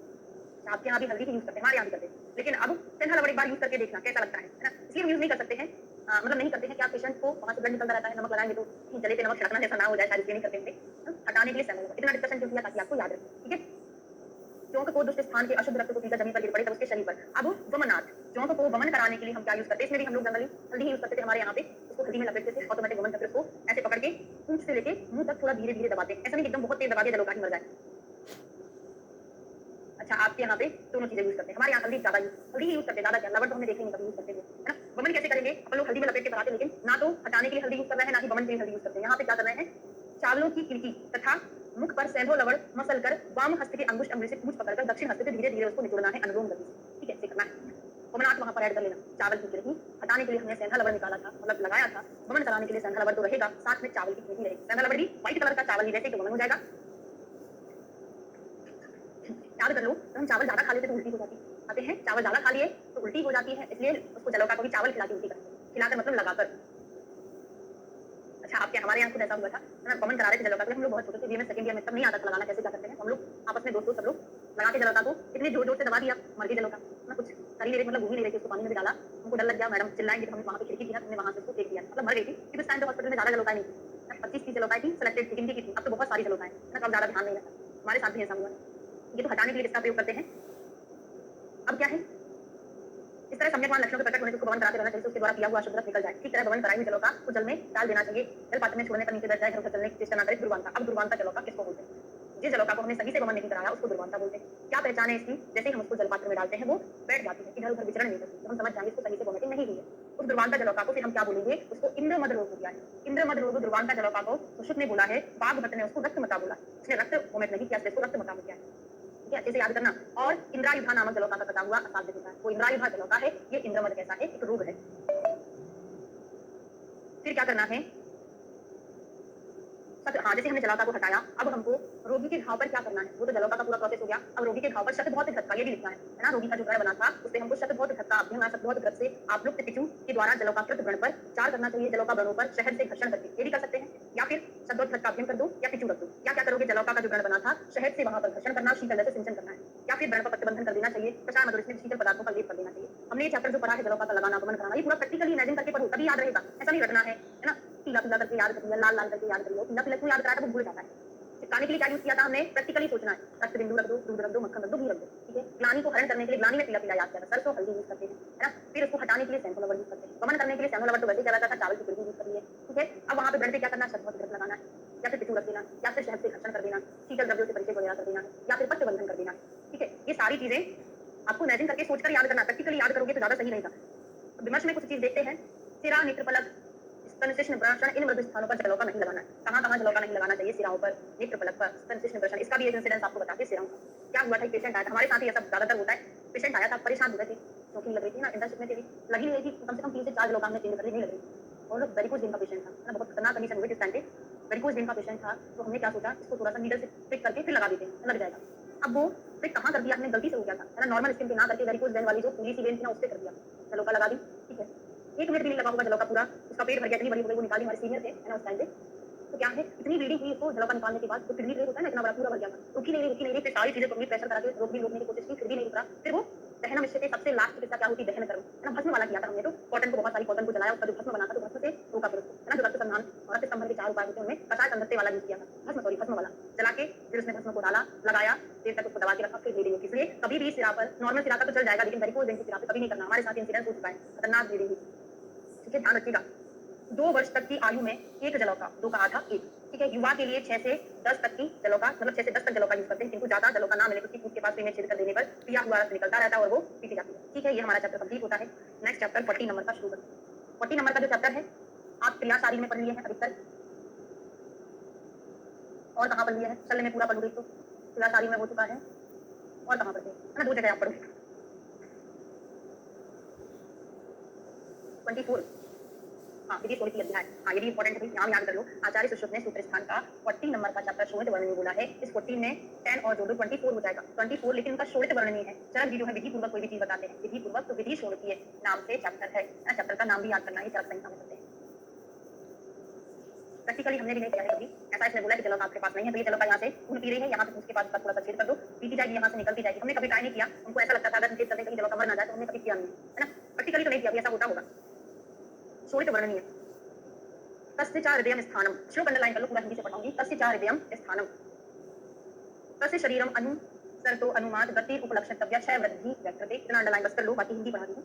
पृथ्वी जल तेज वायु आकाश से बने हुए तेल भक्ष्य वो 4 प्रकार के, अब यहाँ पर चतुर्विधस्य, चतुर्विध आहार कौन सा कहलाता है, अशितम खादितम पीतम नीलम पुष्टगतम निर्नाम एक श्लोक आता है, अशित खादित पीतो नील, है ना, ये 4 प्रकार का आहार, ये शीत और उष्ण से द्विविध वीर, वीर कैसे होते हैं इनके, शीत और उष्ण से 2 प्रकार के वीर होते हैं, अथवा शीत उष्ण से विरुक्ष विशद विक्षण मधु तीक्ष्ण आठ वीर, तो यहाँ से ये क्वेश्चन निकल के आ जाता है कि आचार्य सुश्रुत ने वीर कितने प्रकार के बोले हैं, 2 प्रकार के वीर भी बोले हैं, कौन सा वीर, एक शीत वीर, एक उष्ण वीर, तो सभी आचार्य ने बोला है, 8 प्रकार के वीर भी बोले हैं, शीत उष्ण स्निग्ध पिच्छल मृदु तीक्ष्ण, सॉरी रुक्ष विशद और पिच्छल जो है, इसकी जगह चरक जी ने गुरु और लघु बोला है, ये चीज आपको अच्छे से याद रखना, याद है कि नहीं है, या फिर ऐसा कहें कि आचार्य चरक ने गुरु और लघु बताया है अष्टविध वीर में, सुश्रुत ने उसकी जगह विशद और पिच्छल बोला है, ये क्वेश्चन बहुत इंपॉर्टेंट है, याद है नहीं है, भूल गए हैं, याद है, ठीक है, अनेक गुण वाले आहार विधि के साथ ठीक तरह से प्रयुक्त पाचकाग्नि द्वारा पूर्ण रूप से बचे हुए आहार जो तेजोगुण सार भागों से रस कहते हैं, अब यहाँ से जो तेजोगुण सार भाग रहता है उसको हम क्या बोलते हैं, रस बोलते हैं, रस का स्थान क्या है, पहला क्वेश्चन बनता है, रस का स्थान होता है हृदय, अब हृदय से रस किनके द्वारा सारे शरीर में पहुंचाया जाता है, तो दूसरा क्वेश्चन यहाँ से बनता है 24 धमनियों के द्वारा, है ना, हृदय से 24 धमनियों, जैसे ऊपर जाने वाली 10 धमनियां, नीचे जाने वाली 10 धमनियां और त्रेप जाने वाली 4 धमनियां, तीसरा क्वेश्चन यहाँ से बनता है, देखो कितने क्वेश्चन बन गए, यहाँ से 3 क्वेश्चन बन गए, रस का स्थान हृदय, हृदय से 24 धमनियों के द्वारा सारे शरीर में पहुंचाया जाता है, ऊपर वाली 10, नीचे वाली 10, त्रेप वाली जो धमनियां होती है 4 होती है, एक और क्वेश्चन निकल के आता है, आचार्य सुश्रुत ने धमनी कितनी बोली है, 24 बोली है, चरक की धमनी कितनी है, 200, तो यहाँ से ये क्वेश्चन और आ जाता है, शारीर स्थान में पढ़िए, ठीक है, तो इस का संपूर्ण शरीर को रात दिन तृप्त करता है, बढ़ता है, धारित करता है, यापन करता है, इन क्रियाओं को पूर्व जन्म का अदृष्ट ही कारण है, क्षय वृद्धि विकृति के कारण शरीर में परिश्रम करने वाला रस की गति का अनुमान किया जाता है, संपूर्ण शरीर के अवयवों तो धातु में राशि में घूमने वाले सत्य विषय में जाने की सौम्य तत्वात्म अर्थात तेज सत्ता विषय में कहते हुए द्रव्य के समान अनुमान से कुछ नहीं, इतना ही आपको याद रखना है। अब आगे जाके अगला श्लोक आता है 4 नंबर का, 4th नंबर का श्लोक है, ये जो रस होता है, कहाँ पर कलर होता है रस का, तो रक्त में, रस के बाद कौन सी धातु बनती है, रक्त धातु बनती है, रस कहाँ जाता है, खलवा वायु रसो यकृत प्लीहा में रस घुसता है, वहाँ पे रंजक पित्त जो होता है उसका रंजन करता है, कलरेशन करता है, राग करता है, तब वो रक्त के रूप में परिणत हो जाता है, तो क्वेश्चन पूछा जाता है रस का रंजन कहाँ होता है, यकृत प्लीहा में होता है, सभी आचार्य को अकॉर्डिंग, ओनली बाघ भट्ट ने क्या बोला है, अमाशय आश्रयम पित्तम रंजितम रस रंजना, ये क्वेश्चन बहुत पूछा है, अमाशय आश्रयम पित्तम रंजितम रस रंजना, रंजक पित्त का स्थान आचार्य भागवत के अनुसार क्या है, अमाशय, बाकी सभी के अकॉर्डिंग क्या है, यकृत प्लीहा, किसी ने एक आध नाम चेंज किया, शायद सारंग ने यकृत अकेला बोला, शायद प्लीहा, अभी नहीं, वो प्लीहा सारी में पढ़ना, अभी इतना याद करो, भागवत ने रंजक पित्त का स्थान क्या बोला, अमाशय, ये क्वेश्चन एग्जाम में बहुत बार पूछा है, इतना पसंद देगा, पूछेगा किस आचार्य का है, ठीक है, तो रस का रंजन यकृत प्लीहा में होता है जो रक्त के रूप में परिणत हो जाता है, ठीक है, रंजिता तेजसात वापस शरीर से देखना, अब यहाँ पर रक्त में तरीके, अब रक्त की निरुक्ति यहाँ पर बताई है कि देहधारियों के शरीर में रहने वाला प्रसन्न विशुद्ध तेज रंजक पित्त से रंजित तथा अव्यापन्य जो आहार प्रसादात जलीय रस है वह रक्त कहा जाता है, जब उसको रंजक पित्त रंग देता है तब वो रक्त कहलाता है, सुश्रुत ने रस का यकृत प्लीहा में रंजक पित्त द्वारा रक्त बनना माना है, चरक का भी यही मत है, बस भागवत का चेंज है वो यहाँ पर अमाशय आश्रम पित्तम रंजकम रस रंजना, ये लिखा आचार्य भागवत का अष्टांग हृदय का चारण रस का रंजक पित्त द्वारा रक्त रूप में परिणत होना हृदय मानते हैं, शारंगर क्या मानते हैं? बड़ा इंपॉर्टेंट है शारंगर का। उन्होंने हृदय माना। रसस्तु हृदय यानी समान मर्ते रंजिकम पारिषद पित्ते नाति रक्तताम। मोस्ट इंपॉर्टेंट है। सुश्रुतोर चरक का यकृतलीह। अष्टांग हृदय का आमाशय, शारंगर का हृदय, है ना? ये स्थान अच्छे से आपको याद रखना है। 6 नंबर का श्लोक है, रसादेव स्त्रिया रक्तम रजः संयम प्रवर्तत वर्षाद तद्वा वर्षाद द्वादशा ऊर्ध्वम याति 50 शयम। क्या बोला है? रस से ही स्त्रियों में रज कैसे बनता है? तो स्तन्यार्तौ कंदरा तिरा, ये किसके धातु है? धातुओं के धातु है। जो शारंगर के अकॉर्डिंग, नहीं सॉरी, चरक के अकॉर्डिंग दो धातु बताई, जबकि शारंगर ने स्तन्यम आर्तवम कंदरा तिरा, रस की स्तन्य, रक्त की आर्तव, है ना? इसका मतलब ये होता है कि रक्त से ही आर्तव बनता है स्त्रियों में। स्त्रियों में रस से ही क्या बनता है? रज बनता है। रज संज्ञा रक्त प्रवर्तित होता है। यह रज नाम का रक्त 12 वर्ष की आयु के पश्चात, और इसका जो मीनार होता है शुरुआती कब होती है? 12 वर्ष की आयु में, और इसका मीनोपॉज कब होता है? 50 वर्ष की आयु में। पूरा बृहत रहिकार चर सुश्रुत बाघट प्लस भाव प्रकाश क्या बोलते हैं? यही बोलते हैं। रजो दर्शन की आयु 12 वर्ष है, रजा समाप्ति की आयु कितनी है? 50 वर्ष। तो 1250 करके याद कर लीजिएगा। हमारे भोपाल में 1250 एक हॉस्पिटल है विजय प्रकाश, 1250 1250 करके याद करेंगे, ठीक है? 7 नंबर का श्लोक है, आर्तव शोरितम त्वा आग्नेयम अग्नि सौमित्वाद गर्भस्य। जो आर्तव होता है वो कैसा होता है? अग्नि गुण प्रधान आग्नेय होता है, और रस की सौम्यता उसमें नहीं रहती, क्योंकि गर्भ अग्नि और सौम गुण प्रधान होता है। फिर देखो, जो गर्भ होता है वो कैसे अग्नि और सौम दोनों गुण में रहते हैं। देखो, शुक्र कैसा होता है? सौम्य रहता है ना? आर्तव अग्नि रहता है, इसलिए उसमें दोनों के गुण प्रेजेंट होते हैं गर्भ में। आर्तव शोरितम आग्नेयम अग्नि सौमित्वाद गर्भस्य। अन्य आचार्य जीव रक्त को पंच महाभूतों को संयुक्त मानते हैं। केवल रक्त ही एकमात्र ऐसी धातु है जो पंच भौतिक होती है। पंच भौतिक मतलब रक्त में पंच महाभूतों के गुण होते हैं। ये क्वेश्चन बहुत इंपॉर्टेंट है, कई बार पूछा गया है। कौन सी धातु है? रक्त धातु, जो पंच भौतिक होती है। अब एक एक का गुण पढ़ते हैं। पृथ्वी का गुण क्या है? विस्तृता। पृथ्वी के कारण उसमें विस्तृता पाई जाती है। कोड बनाकर याद कर लो। जब स्टूडेंट रहते हैं, है ना, बेड नहीं रहता है तो पृथ्वी पर जमीन पर बिस्तर लगाते हो जाते हैं, तो विस्तृता को बिस्तर पढ़ लो, पृथ्वी पर लगाकर होते हैं स्टूडेंट लाइफ में। द्रवता किसके कारण होगा? जल द्रव होता है। राग अग्नि होता है, अग्नि कलरफुल रहती है तो अग्नि के कारण राग है। स्पंदन जो होता है वायु के कारण होता है। लघुता आकाश के कारण, क्योंकि ये लघुता जो है ना हमको वायु से कंफ्यूज कर देती है। क्या कंफ्यूज कर देती है? कि वायु का लघु गुण होता है, लेकिन स्पंदन जो हवा चलती है, स्पंदन होता है वो हवा के कारण होता है ना? हवा जब चलती है, पेड़ पौधे चलते हैं तो स्पंदन वायु के कारण, लेकिन लघुता तो किसके कारण होता है? आकाश के कारण होता है, ठीक है? अब क्रमशः किसके बाद, ये क्वेश्चन बहुत पहले पूछा गया था कि मांस की उत्पत्ति किससे होती है, मतलब मेरी की उत्पत्ति किससे होती है? तो दिमाग लगाने लगे। कभी कभी क्या होता है, हमको लगता है एग्जाम में बहुत टफ क्वेश्चन देता है, तो जब इजी क्वेश्चन देता है तो हमको लगता है पता नहीं, ये ऐसा ही पूछ रहा है कि हम जो सोच रहे हैं वो गलत है। इस पर दिमाग ही नहीं लगाना था। रस से रक्त, रक्त से मांस, मांस से रसा, रक्तम तो मांस, मांसा मेरा बजाते मेरसो अस्थि तत्व मज्जम मज्जा शुक्रम तू जायते। ऐसे का ऐसा श्लोक सेम चरक का है, थोड़ा सा इधर कुछ डिफरेंस है। रसा रक्तम तो मांस, मांसा मेरा अस्थिचा अस्थनो मज्जा तथा शुक्रम शुक्रात गर्भ प्रजायते। वहां पर क्या आता है? शुक्रात गर्भ प्रजायते। लिख लो, यहाँ पे नहीं लिखा होगा, शुक्रात गर्भ प्रजायते, ऐसे करके आचार्य चरक का श्लोक आता है। ये तो आप क्रियाशाली में पढ़ो। मैंने आपको पहले बोला कि यहाँ पे बहुत से पॉइंट आप ऐसे पढ़ने वाले हो, तो क्रियाशाली में पढ़िए। तत्रेषा सर्व धातु नाम अन्य पान रसा प्रेणिता।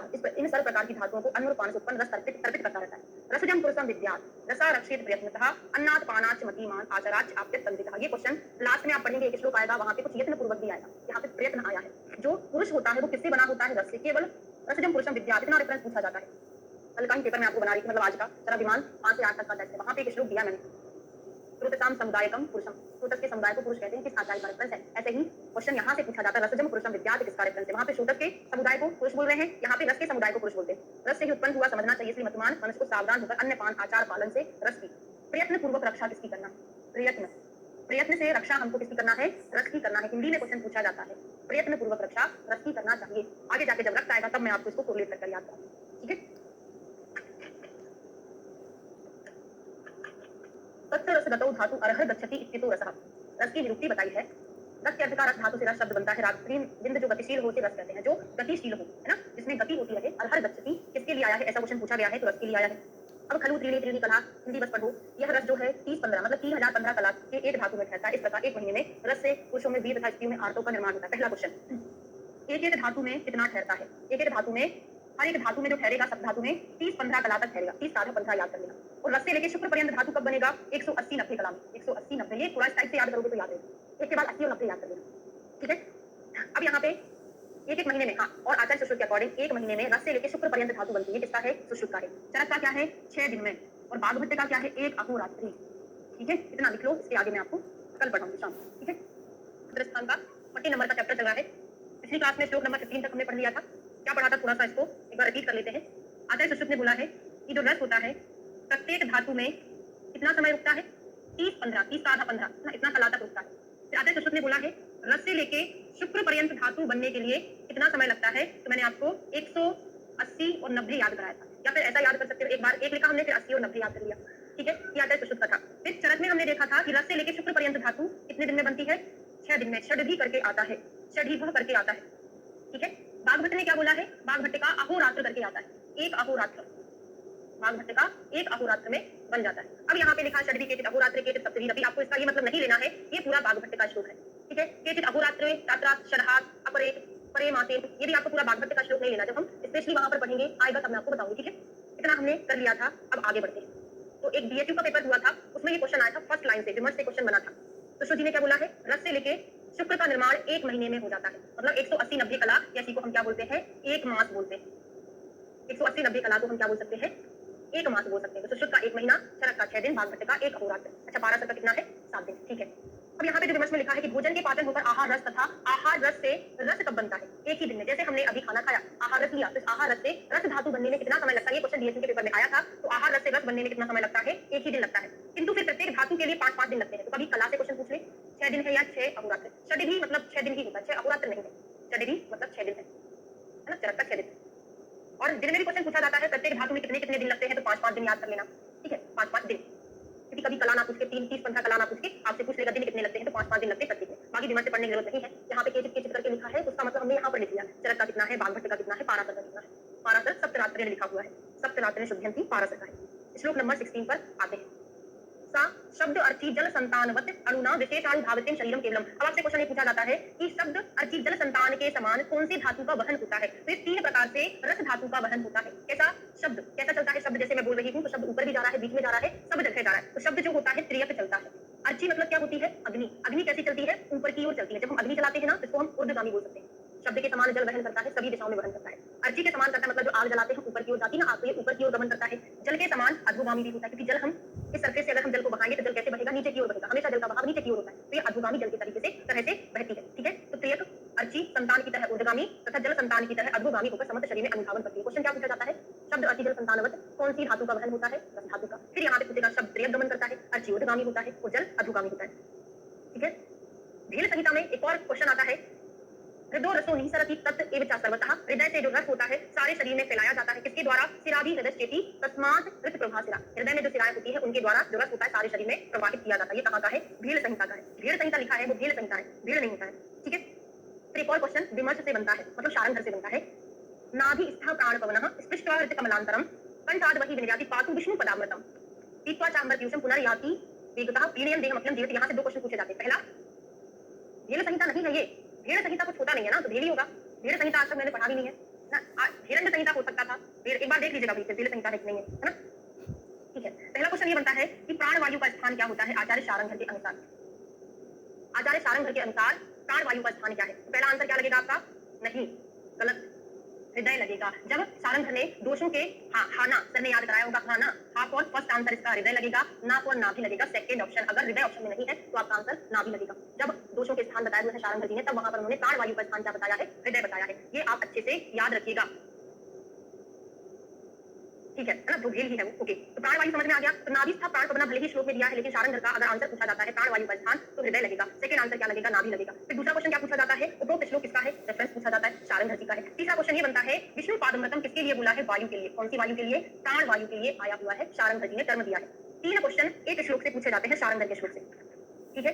फिर शारंगर का एक और क्वेश्चन बनता है, यहाँ से हम काफी कुछ शारंगर जी के रेफरेंसेस याद करने वाले हैं, ठीक है। आयुर्वेद ने फेफड़ों को उदान वायु का आधार बोला, इसने शारंगर जी ने। शारंगर जी ने फुफ्फुस को किसका आधार बोला है? उदान वायु का, प्राण वायु का नहीं बोला। अपन को क्या लगता है कि जो लंग्स होते हैं ना, वायु को लेते हैं, क्या करते हैं? प्योर करते हैं, ब्लड को प्योर करते हैं, मतलब ऑक्सीजन को प्योर कर रहे हैं, तो लंग्स में कहीं प्राण वायु का स्थान तो नहीं है? बिल्कुल नहीं है। शारंगर जी ने उदान वायु का आधार बोला है फुफ्फुस को, मोस्ट इंपोर्टेंट है। शारंगर के दोनों क्वेश्चन बड़े इंपॉर्टेंट है। फिर पंडित हरि प्रपन्न जी प्राणवह 2 स्रोतस से दोनों फुफ्फुसी ध्वनियों को लेते हैं, मतलब उन्होंने ये बोला है कि प्राणवह जो 2 स्रोतस है वही दोनों फुफ्फुसी ध्वनि, मतलब लंग्स में जाने वाली ध्वनि को क्या बोलते हैं? आर्टरी को पल्मोनरी आर्टरी बोलते हैं ना, तो पल्मोनरी आर्टरी इसको बोला है।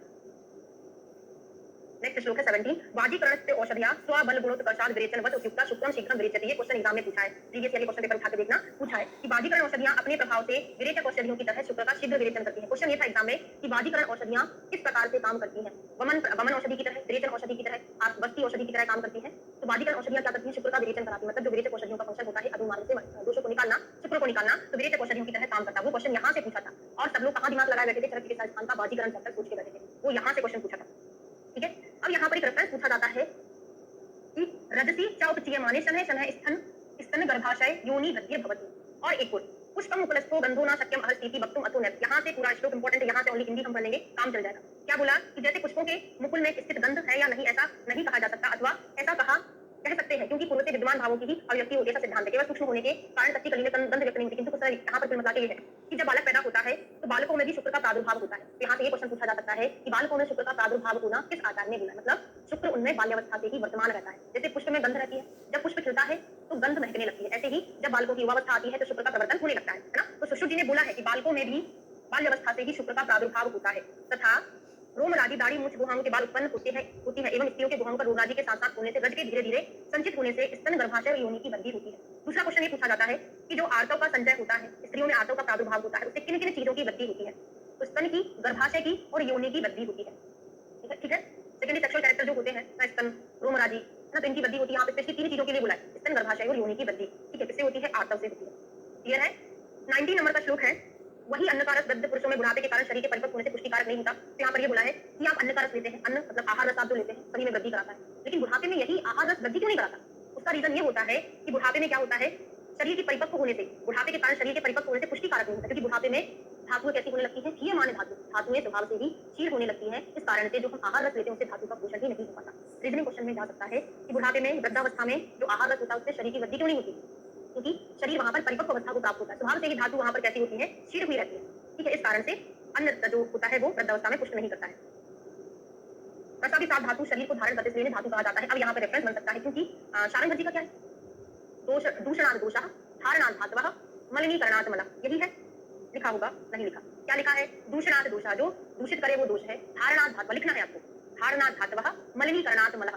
ठीक है, शरद जी ने क्या बोला? उन्होंने दोष धातु मल के लिए नहीं बोला, उन्होंने बोला है ध्वन्यात् ध्वन्यः, श्रवणात् श्रोतांसि, करणात् शिरः, श्रोतस धमनी और शिराही। वेरी गुड, चरक सूत्र स्थान के 30 में आया ये। उन्होंने दोष धातु मल के लिए नहीं बोला, श्रवणात् श्रोतांसि, ध्वन्यात् ध्वन्यः, ध्वनात् ध्वन्या जो भी है, करणात् शिरः, ये बोला है। ठीक है, अब इनका क्या है? शरीर धारणात् धातवः इत्युच्यन्ते, उन्होंने पूरा कंप्लीट कर दिया कि जो शरीर को धारण करता है वो धातु कहलाता है। अब आते हैं हम वात पित्त कफ के कारण, वात पित्त कफ दोष के कारण जो रक्त दूषित होता है उसमें क्या लक्षण मिलते हैं, है ना? पहला श्लोक बड़ा इंपॉर्टेंट है। तेषां क्षय वृद्धि शोणित निमित्ते तस्मात् अधिकृत्य वक्ष्यामः। धातु की क्षीणता और वृद्धि रक्त के कारण होती है। क्वेश्चन ये पूछा जाता है, धातु की क्षय वृद्धि में कारण क्या है? धातु क्षय वृद्धि में कारण क्या है? तो रक्त है भी। स्थौल्य कार्श में कारण क्या है? स्थौल्य पढ़ेंगे आगे जाके। कार्श में जो कारण होता है वो रस होता है। हमने जो एग्जाम दिया था कल एमपीपीएससी 2015 में, हमने एमपीपीएससी फाइट की, उस टाइम ऑल इंडिया नहीं चलती थी। ठीक है, तो स्थौल्य कार्श में रस कारण होता है। ये दोनों के दोनों क्वेश्चन एक ही चैप्टर से पूछ लिए थे। धातु की क्षय वृद्धि में रक्त है, स्थौल्य कार्श में रस है। भूल जाता है कि कैसे याद करें, तो मैंने याद करा दिया। किसी को अगर मोटा होना है तो अनार का रस पिए, किसी को अगर दुबला होना है तो करेले का रस पिए। तो रस पीने से दुबला भी हो जाएगा, मोटा भी हो जाएगा। तो आपको इस तरीके से याद रह जाएगा कि धातु की क्षय वृद्धि में जो कारण है रक्त है। ठीक है, क्लियर हो गया सभी को? तो क्षय वृद्धि शोणित निमित्ते तस्मात् अधिकृत्य वक्ष्यामः। अब यहाँ पर देखते हैं, अगर जो हमारा रक्त है वात से दूषित हो जाता है तो उसमें क्या लक्षण हमको देखने को मिलता है। तो फेनिलम अरुणम, हमारा जो रक्त है उसमें अगर वायु घुस गया है तो वो कैसा झागदार होगा? फेनिल अरुण कलर का होगा, कृष्ण कलर का होगा। सभी लोग जानते हैं अरुण कलर, कृष्ण कलर हमेशा वात में आता है। कभी कभी है कि कृष्ण, अति कृष्ण करके कुछ पित्त में चला जाता है, लेकिन अधिकतर तो यही पर आता है। ठीक है, परुष है। शीघ्रम अस्तंदी, शीघ्रम अस्तंदी का मतलब होता है शीघ्र बहने वाला। अगर यहाँ पे कट लग जाएगा, वात का दूषित रक्त है, बहुत जल्दी बहेगा। शीघ्रम मतलब बहुत जल्दी बहेगा, अस्तंदी मतलब जमेगा नहीं, क्योंकि उसके अंदर वायु दोष है। ठीक है, ये बात का हो गया। पित्त वाले में देखेंगे, पित्त में पूरा पित्त के मल्टी कलर जो है पित्त में आता है। कैसा मल्टी कलर? नीला, पीला, हरा, श्याम। अब देखो कंफ्यूजन कहाँ हो जाता है? कंफ्यूजन हमको यहाँ हो जाता है कि श्याम यहाँ पर है, कृष्ण वहां पर है।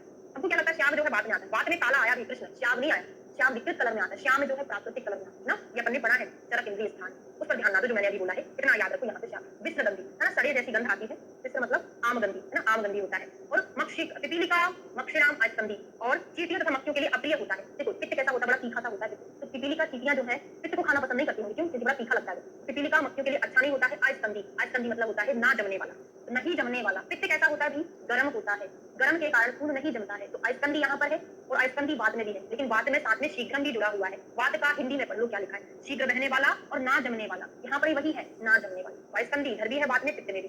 याद हो गया? अब आते हैं कफ में। कफ का ये जो लक्षण है बहुत इंपॉर्टेंट है। गैरिक के समान, गैरिक के समान, गैरिक के पानी के समान स्निग्ध होता है। पूरा कफ का लक्षण है, शीतल है, बहल, गाढ़ा कफ का ही है, पिच्छिल कफ का है। चिरस्रावी, चिरस्रावी का मतलब होता है मंद गति से बहने वाला।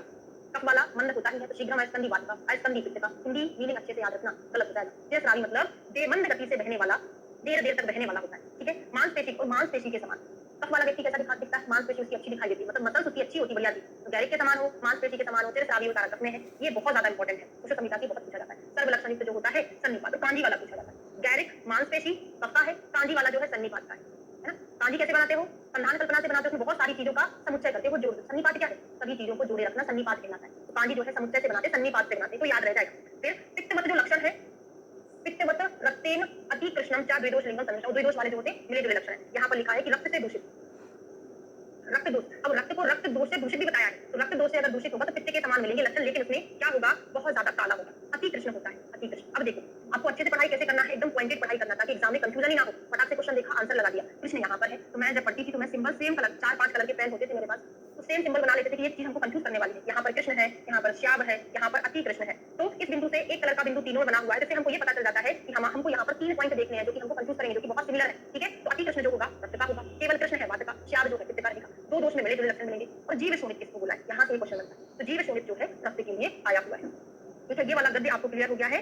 अब दलहन जी का मत पढ़ते हैं, बताते जाया करो, ताकि हमको लगे कि ऑफलाइन क्लास चल रही है, ऑफलाइन जैसी फीलिंग आना चाहिए। तो जीव शोणित शरीर इंद्रिय सत्वात्म संयोगाश्रय रक्त को कहते हैं, ऐसा दलहन। मतलब जीव शोणित जो है शरीर इंद्रिय सत्व आत्म संयोगाश्रय रक्त, शरीर का इंद्रिय का सत्व आत्मा और रक्त का जो संयोग होता है उसको क्या बोलते हैं, जीव शोणित कहते हैं। ठीक है, ऐसा दलहन जी ने बोला है। अब रक्त का लक्षण, शुद्ध रक्त का लक्षण देखते हैं। पहले तो चरक का देख लेते हैं, विशुद्ध रक्त का लक्षण, क्योंकि हम ये पढ़ के आ चुके हैं। बताए थे कि तपनी इंद्र गोपाभम, खून के रिश्तों के लिए तप करना पड़ता है। सर ने भी आपको ये कोड बनाया होगा, खून के रिश्ते मतलब रक्त के रिश्ते के लिए तप करना पड़ता है। तो चरक का तपनी इंद्र गोपाभम, वेरी गुड, चरक सूत्र 24 का है। और यहाँ पे सेकंड में लिखा है गुंजाफल सवर्णम का। तो शुद्ध रक्त का जो श्लोक है तपनी इंद्र गोपाभम से शुरू है, सेकंड हाफ में गुंजाफल है। लेकिन जब शुद्ध आर्तव का लक्षण पढ़ते हैं ना, तो वहां पर गुंजाफल सवर्णम चा पद्मालक्ता सन्निवम इंद्र इंद्र गोपक संकाशम विशुद्धम विधि शोध। अब नहीं, मुझे नहीं पता कैसे आता है, तो गुंजाफल से शुरू होता है शुद्ध आर्तव। ठीक है, इतना डिफरेंस है। वो भी कैसे याद करोगे, गुंजा एक लड़की है, आर्तव किसको होता है, लड़की को होता है। तो आर्तव वाला श्लोक गुंजाफल से शुरू है। ठीक है, अब यहाँ पर इंद्र गोपक यहाँ पर ही बोला है, लेकिन वहां तपनी से शुरू है, यहाँ पर इंद्र गोपक बोला है ना। असंगत, असंगत मतलब होता है ना तो बहुत ज्यादा गाढ़ा ना बहुत पतला, है ना, ना गाढ़ा ना पतला, एवं विकृत वर्ण वाला ना हो, अविवर्ण। और कैसा हो, प्रकृति विवर्ण नहीं है, विवर्ण नहीं है। जैसा है संधि विच्छेद करके पढ़ोगे, माँ का आ इधर आ जाएगा तो अविवर्ण होता है। ये प्राकृतिक शुद्ध रक्त का लक्षण को समझना चाहिए। इंद्र गोपक ये सब क्रिया शादी में पढ़ लियो, मैंने आपको पहले बताया था 40 नंबर के चैप्टर में बहुत सारी चीजें क्रिया शादी से आपकी रिपीट होने वाली है। जिन लोगों का शुद्ध रक्त निकालना हो चाहिए उनका वर्णन अष्टविध सप्तविधि अध्याय में कर दिया है। अब इस रोगियों को कहते हैं, मतलब इनमें हमको रक्त मोक्षण नहीं कराना चाहिए। जरा एक चीज बता दो, सर्वांग शोक हम पढ़ के आए हैं, सर्वांग शोक में और कौन सा कर्म नहीं करते, बड़ा इंपॉर्टेंट क्वेश्चन है। बताए थे, हर बार पूछा जाता है, वहां पर यही हम बता के आए थे कि रक्त मोक्षण भी वहां पे नहीं करते हैं, है ना, सार का जिसको हम बोलते हैं ना सर्वांग शोक। वेरी गुड, सर्वांग शोक में क्षार कर्म नहीं करते और रक्त विस्रावण भी नहीं करते हैं। सर्वांग शोक बहुत बहुत इंपॉर्टेंट है। क्षीरत, जो व्यक्ति वैसे भी दुबला पतला है, क्यों करेंगे उसमें, है जैसे खून की कमी है उसके शरीर में। फिर अम्ल भोजन निमित्त, जिसके सारे शरीर में शोक हो, क्षीर पुरुषो अम्ल पदार्थों के भोजन से उत्पन्न हुए शोक, मतलब क्षीरस्य च अम्ल भोजन निमित्त, मतलब यहाँ पर ये लिखा है क्षीर पुरुषों का अम्ल पदार्थों के भोजन से उत्पन्न हुआ शोक है। अम्ल खट्टे द्रव्य खाता था, उस कारण उसके शरीर में शोक हो गया था। हाँ, सर्वांग शोक तो उदर रोग इसको पढ़ सकते हैं, वो दलहन की कमेंट्री है। तो शुभ ने उसको क्या बोला है, सर्वांग शोक अलग रखा है, उदर रोग अलग रखा है। वेरी गुड, ठीक है, याद है आपको। पांडु रोग एनीमिया है ना, एनीमिया में क्यों करेंगे, अर्श में समझ लो ब्लीडिंग पाइप किसी को हो गया, ऑलरेडी ब्लड निकल रहा है, तो पाइप को रक्त स्थावर करोगे। और अशोकी उदर रोग में ना तो हम, लेकिन वहां पर ये लिखा है सर्वांग शोचित उदर रोग में हमको क्षार कर्म नहीं करना है ना। यहाँ पर केवल उदर रोग लिखा है, तो उदर रोग में भी हमको रक्त विस्तावरण नहीं करना है। ये मैं इतना डिस्क्राइब करके इसलिए पढ़ा रही हूँ क्योंकि आपको ये चीजें याद नहीं रह पाती। यदि क्वेश्चन ऐसा पूछा जाता है निम्न में से कौन सा रक्त विस्तावरण के अयोग्य नहीं है, तो आपको सारी चीजें याद होना चाहिए। तो यहाँ पर एक पॉइंट लिख लो, सर्वांग शोचित में हम क्षार कर्म नहीं करते हैं। शोष रोगी, ट्यूबरकुलोसिस है, गर्भणी है, उसमें भी हमको नहीं करना। ठीक है, चलिए। अस्त्र द्वारा रक्त का मोक्षण दो तरह से किया जाता है। तो रक्त मोक्षण के उपाय देखते हैं। अस्त्र द्वारा दो प्रकार से किया जा रहा है, शस्त्र विस्रावण द्विधम, प्रच्छान और सिराज। अस्त्र या शस्त्र दोनों, शस्त्र विस्रावण, अस्त्र नहीं बोले तो शस्त्र ही बोलो, दो प्रकार से। एक तो हम क्या करते हैं, अशस्त्र का हमने पहले पढ़ लिया था, इसको अस्त्र ना पढ़ के शस्त्र ही पढ़ना, आप अशस्त्र को पढ़ लोगे। उसको शस्त्र से दो तरीके से करते हैं, एक प्रच्छान और दूसरा सिरावे। प्रच्छान थोड़ा सा कट लगाना, सिरावे मतलब सिरा का वेदन करना। और अशस्त्र कृत में हम 3 प्रकार पढ़ के आ चुके हैं। अशस्त्र कृत में 3 प्रकार से, संग जलौका अलाबू, ये शस्त्र नहीं है, ये अशस्त्र में आते हैं, 3 प्रकार से पढ़ा है ना। वेरी गुड, संग जलौका अलाबू 3 प्रकार से। अब यहाँ पे प्रच्छान में कैसा करना चाहिए, ये भी क्वेश्चन में से थे, या फिर श्लोक देगा किसके संदर्भ में आया हुआ है, हमको प्रच्छान किस प्रकार से लगाना चाहिए। तो रिजु आसंकीर्ण, रिजु मतलब हम जो प्रच्छान लगाते हैं वो सीधा होना चाहिए, सीधा। आसंकीर्ण, आसंकीर्ण मतलब एक दूसरे से मिलाना हो, पता चले हमने प्रच्छान लगाया, 2 लगा दिए, कट ये वाला जो कट इससे मिल जाएगा तो घाव बहुत गिरा हो जाएगा, ऐसा हमको नहीं करना है। ठीक है, और सूक्ष्म होना चाहिए, बहुत ज्यादा कट कर दिया, एक समान होना चाहिए। और अनवगाढ़, अवगाढ़ नहीं, प्रच्छान मतलब सुपरफिशियल होता है, एकदम गहरा नहीं होता। तो यहाँ पर अवगाढ़ थोड़ी ना है, अनअवगाढ़, अधिक गाढ़ा नहीं होना है। और अनुत्तानम आंसू, बहुत ज्यादा सुपरफिशियल भी नहीं होना चाहिए, बहुत गाढ़ा सॉरी बहुत गहरा नहीं होना है, बहुत ज्यादा सुपरफिशियली नहीं हो, ऐसा हमको करना चाहिए। और मर्म सिरा स्नायु संधि आदि को घाव या बाधा नहीं पहुंचाएंगे, मर्म सिरा स्नायु संधियों का बचाव करते हुए शीघ्र सत्वा दूसरे स्थान पर प्रस्थान करना चाहिए। एक बार ये क्वेश्चन दे दिया था, किसके संदर्भ में, शायद हम कोई बुक का एमसीक्यू सॉल्व कर रहे थे उस टाइम पे, हमसे नहीं बन पाया था। तो कैसा करना है, प्रच्छान सीधा करना है, मतलब रिजु, असंकीर्ण करना है, बहुत मिलाना हो एक दूसरे से, बहुत ज्यादा गहरा भी ना हो, अनवगाढ़, अनुत्तान, बहुत ज्यादा सुपरफिशियल भी ना हो, इस प्रकार से करना चाहिए। ठीक है, तो ऐसी चीजें जो है अपने ऊपर अप्लाई करने को नहीं बोलोगे, पता चले काट लो हाथ को, मतलब इमेजिन करके करो कि मैं कहीं प्रच्छान करूंगा तो मैं कैसा करूंगा, इमेजिन करके चीजें याद होती है। ठीक है, कम बच्चे हैं क्या हो गया है? 130-140 बच्चे रहते हैं ना ऑनलाइन। दुर्विधे शीत वात्योर अश्विने भुक्त मात्रे दुर्दिन कहाँ रक्तमोक्षण को नहीं करना चाहिए। दुर्दिनाथा मेघ वर्षा के कारण अंधेरा होने पर, सिरा संधि के वैद्य सर्जन के अनभ्यास तो से दुर्वीर होने पर, शीतल वायु के लगने पर, स्वेदन कर्म के बिना किए, हाँ स्वेदन कर्म के बिना किए भी हमको रक्तमोक्षण नहीं करना। इसका मतलब क्या है? पहले हमको स्वेदन करना है, फिर रक्तमोक्षण करना है। तुरंत भोजन करने के बाद, गुप्त मात्रे खाना खाने के तुरंत बाद भी हमको रक्तमोक्षण नहीं कराना चाहिए। 2 चीजें अच्छे से याद रखना है ना। वही मेरी फ्लुएंसी बिगड़ गई है ना, तो मुझे बात करनी ही नहीं चाहिए। तो स्वेदन कर्म के बिना किए मतलब स्वेदन कर्म कराने की बात करेंगे, खाना खाने के तुरंत बाद हमको नहीं करना, ठीक है। बाकी प्रस्थान करने पर रक्त स्पंदित हो जाता है तो उसका स्राव होता ही नहीं, अल्प स्रावित होता है, ठीक है। चलो आगे बढ़ते हैं।